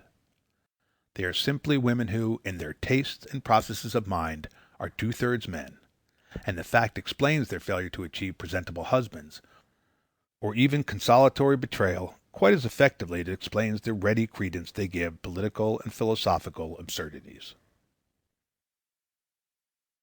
35. A mythical daredevil. The truth is that the picture of male carnality that such women conjure up belongs almost wholly to fable, as I have already observed in dealing with the sophistries of Dr. Eliza Burt Gamble, a parologist on a somewhat higher plane. As they depict him in their fevered treatises on illegitimacy, white slave trading, and ophthalmia neonatorum, the average male adult of the Christian and cultured countries leads a life of gaudy lubricity, rolling magnificently from one liaison to another, and with an almost endless queue of ruined milliners, dancers, chairwomen, parlor maids, and waitresses behind him, all dying of poison and despair. The life of man, as these furiously envious ones see it, is the life of a leading actor in a boulevard revue. He is a polygamous, multigamous, myriadigamous, an insatiable and unconscionable debauchee, a monster of promiscuity, prodigiously unfaithful to his wife and even to his friends' wives, fathomously libidinous, and superbly happy. Needless to say, this picture bears no more relation to the facts than a dissertation on major strategy by a military "expert" promoted from dramatic critic. If the chief suffragette scaremongers, I speak without any embarrassing naming of names, were attractive enough to men, to get near enough to men to know enough about them for their purpose, they would paralyze the Dorcas societies with no such cajoling libels. As a matter of sober fact, the average man of our time and race is quite incapable of all these incandescent and intriguing divertissements. He is far more virtuous than they make him out, far less schooled in sin, far less enterprising and ruthless. I do not say, of course, that he is pure in heart, for the chances are that he isn't. What I do say is that, in the overwhelming majority of cases, he is pure in act, and even in the face of temptation. And why? For several main reasons, not to go into minor ones. One is that he lacks the courage. Another is that he lacks the money. Another is that he is fundamentally moral and has a conscience. It takes more sinful initiative than he has in him to plunge into any affair save the most casual and sordid. It takes more ingenuity and intrepidity than he has in himself to carry it off. It takes more money than he can conceal from his consort to finance it. A man may force his actual wife to share the direst poverty, but even the least vampirish woman of the third part demands to be courted in what, considering his station in life, is the grand manner, and the expenses of that grand manner scare all off save a small minority of specialists in deception. So long, indeed, as a wife knows her husband's income accurately, she has a sure means of holding him to his oaths. Even more effective than the fiscal battery is the barrier of poltroonery. The one character that distinguishes man from the other hylar vertebrata, indeed, is his excessive timorousness, his easy yielding to alarms, his incapacity for adventure without a crowd behind him. In his normal incarnation, he is no more capable of initiating an extra-legal affair, at all events above the mawkish harmlessness of a flirting match with a cigar girl in a cafe, than he is of scaling the battlements of hell. He likes to think of himself doing it, just as he likes to think of himself leading a cavalry charge or climbing the Matterhorn. Often, indeed, his vanity leads him to imagine the thing done, and he admits by winks and blushes that he is a bad one. But at the bottom of all that tawdry pretense there is usually nothing more material than an oafish smirk at some disgusted shop-girl, or a scraping of shins under the table. Let any woman who is disquieted by reports of her husband's derelictions figure to herself how long it would have taken him to propose to her if left to his own enterprise, and let her ask herself if so pusillanimous a creature could be imagined in the role of Don Giovanni. Finally, there is his conscience, the accumulated sediment of ancestral faint-heartedness in countless generations, with vague religious fears and superstitions to leaven and mellow it. What? A conscience? Yes, dear friends, a conscience. That conscience may be imperfect, inept, unintelligent, brumagam. It may be indistinguishable at times from the mere fear that someone may be looking. It may be shot through with hypocrisy, stupidity, play-acting. But nevertheless, as consciousness go, in Christendom, it is generally entitled to the name, and it is always in action. A man, remember, is not a being in vacuo. He is the fruit and slave of the environment that bathes him. One cannot enter the House of Commons, the United States Senate, or a prison for felons without becoming, in some measure, a rascal. One cannot fall overboard without shipping water. One cannot pass through a modern university without carrying away scars. And, by the same token, one cannot live and have one's being in a modern democratic state, year in and year out, without falling, to some extent at least, under that moral obsession which is the hallmark of the mob-man set free. A citizen of such a state, his nose buried in Nietzsche, Man and Superman, and other such advanced literature, may caress himself with the notion that he is an immoralist, that his soul is full of soothing sin, that he has cut himself loose from the revelation of God. But all the while there is a part of him that remains a sound Christian, a moralist, a right-thinking and forward-looking man. And that part, in time of stress, asserts itself. It may not worry him on ordinary occasions. It may not stop him when he swears, or takes a nip of whiskey behind the door, or goes motoring on Sunday. It may even let him alone when he goes to a leg show. But the moment a concrete temptress rises before him, her nose snow-white, her lips rouged, her eyelashes drooping provokingly, the moment such an abandoned wench has at him, and his lack of ready funds begins to conspire with his lack of courage to assault and wobble him, at that precise moment his conscience flares into function, and so finishes his business. First he sees difficulty, then he sees danger, then he sees wrong. The result is that he slinks off in trepidation, and another vampire is baffled of her prey. It is, indeed, the secret scandal of Christendom, at least in the Protestant regions, that most men are faithful to their wives. You will travel a long way before you find a married man who admits that he is, but the facts are the facts, and I am surely not one to flout them. 36. The origin of a delusion. The origin of delusion that the average man is a Leopold II or Augustus the Strong, with the amorous experience of a guinea pig, is not far to seek. It lies in three factors, the which I rehearse briefly. 1. The idiotic vanity of men, leading to their eternal boasting either by open lying or sinister hints. 2. The notions of vice crusaders, nonconformist divines, YMCA secretaries, and other such libidinous poltroons as to what they would do themselves if they had the courage. 3. The ditto of certain suffragettes as to ditto. Here you have the genesis of a generalization that gives the less critical sort of woman a great deal of needless uneasiness and vastly augments the natural conceit of men. Some pornographic old fellow, in the discharge of his duties as director of an anti-vice society, puts in an evening plowing through such books as The Memoirs of Fanny Hill, Casanova's Confessions, The Sine Trichomonas of Gaius Petronius, and 2 Samuel.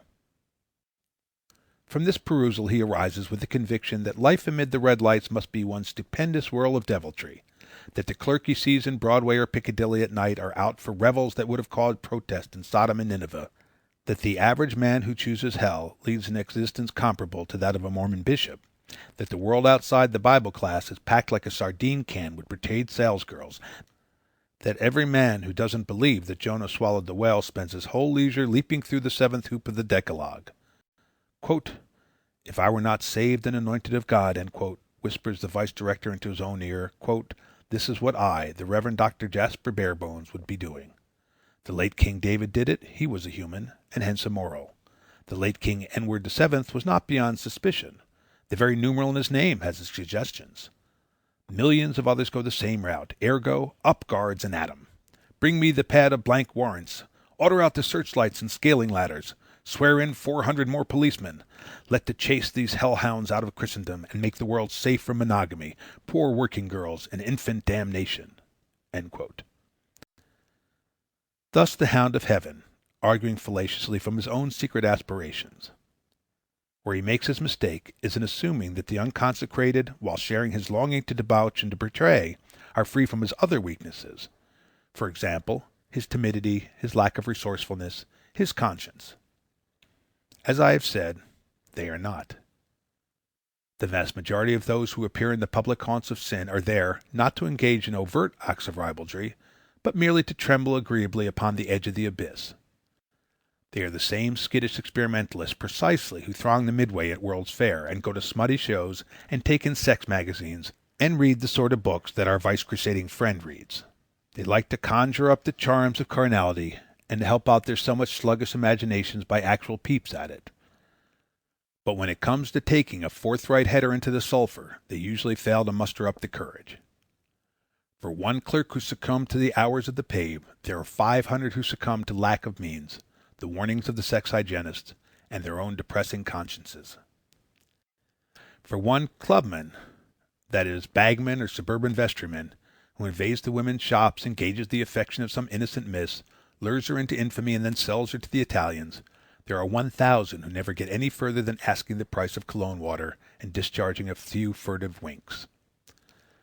And for one husband of the Nordic race who maintains the blonde chorus girl in Oriental luxury around the corner, there are 10,000 who are as true to their wives, year in and year out, as so many convicts in a death house, and would be no more capable of any such loathsome malpractice, even in the face of free opportunity, than they would be of cutting off the ears of their young.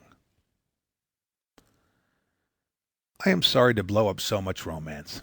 In particular, I am sorry for the suffragettes who specialize in the double standard, for when they get into pantaloons at last and have the new freedom, they will discover to their sorrow that they have been pursuing a chimera, that there is really no such animal as the male anarchist they have been denouncing and envying, that the wholesale fornication of man, at least under Christian democracy, has little more actual existence than honest advertising or sound cooking.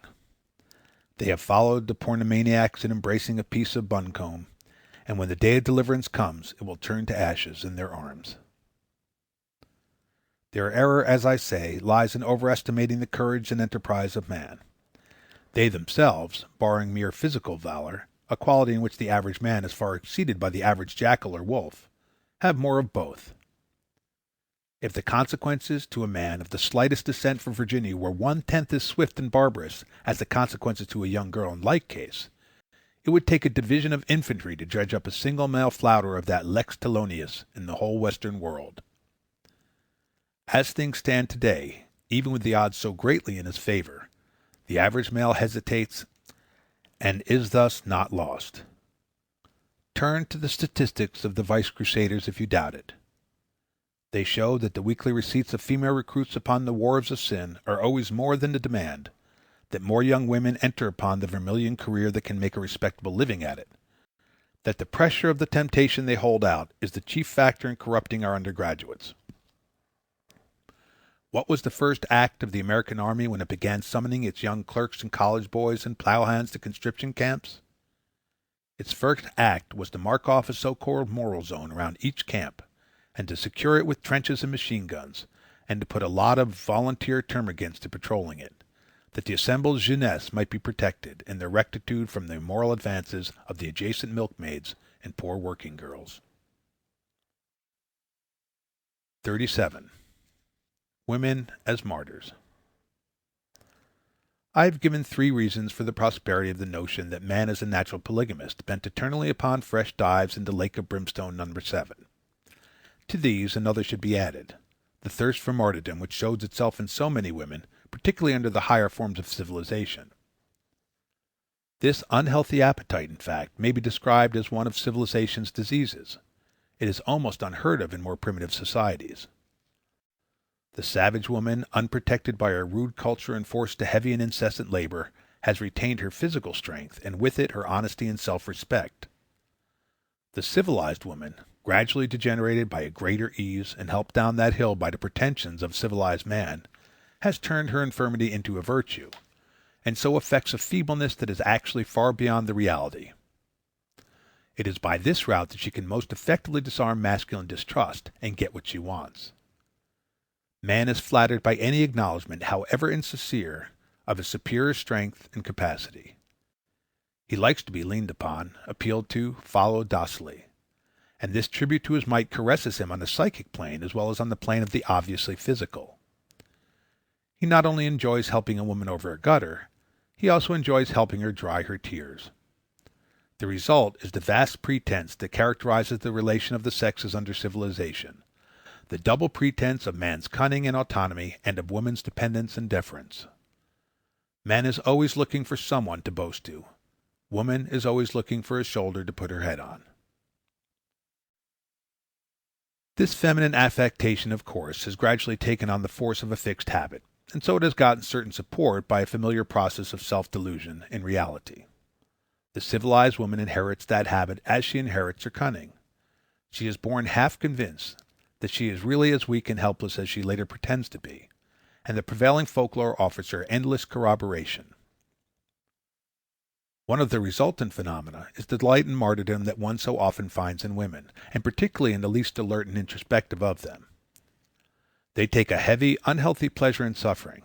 It subtly pleases them to be hard put upon. They like to picture themselves as slaughtered saints. Thus, they always find something to complain of. The very conditions of domestic life give them a superabundance of clinical material. And if, by any chance, such material shows a falling off, they are uneasy and unhappy. Let a woman have a husband whose conduct is not reasonably open to question, and she will invent mythical offenses to make him bearable. And if her invention fails, she will be plunged into the utmost misery and humiliation. This fact probably explains many mysterious divorces. The husband was not too bad, but too good. For public opinion among women, remember, does not favor the woman who is full of a placid contentment and has no masculine torch to report. If she says that her husband is wholly satisfactory, she is looked upon as a numbskull, even more dense than he is himself. A man, speaking of his wife to other men, always praises her extravagantly. Boasting about her soothes his vanity. He likes to stir up the envy of his fellows. But when two women talk of their husbands, it is mainly atrocities that they describe. The most esteemed woman gossip is the one with the longest and most various repertoire of complaints. This yearning for martyrdom explains one of the commonly noted characters of woman, their eager flair for bearing physical pain. As we have seen, they have actually a good deal less endurance than men.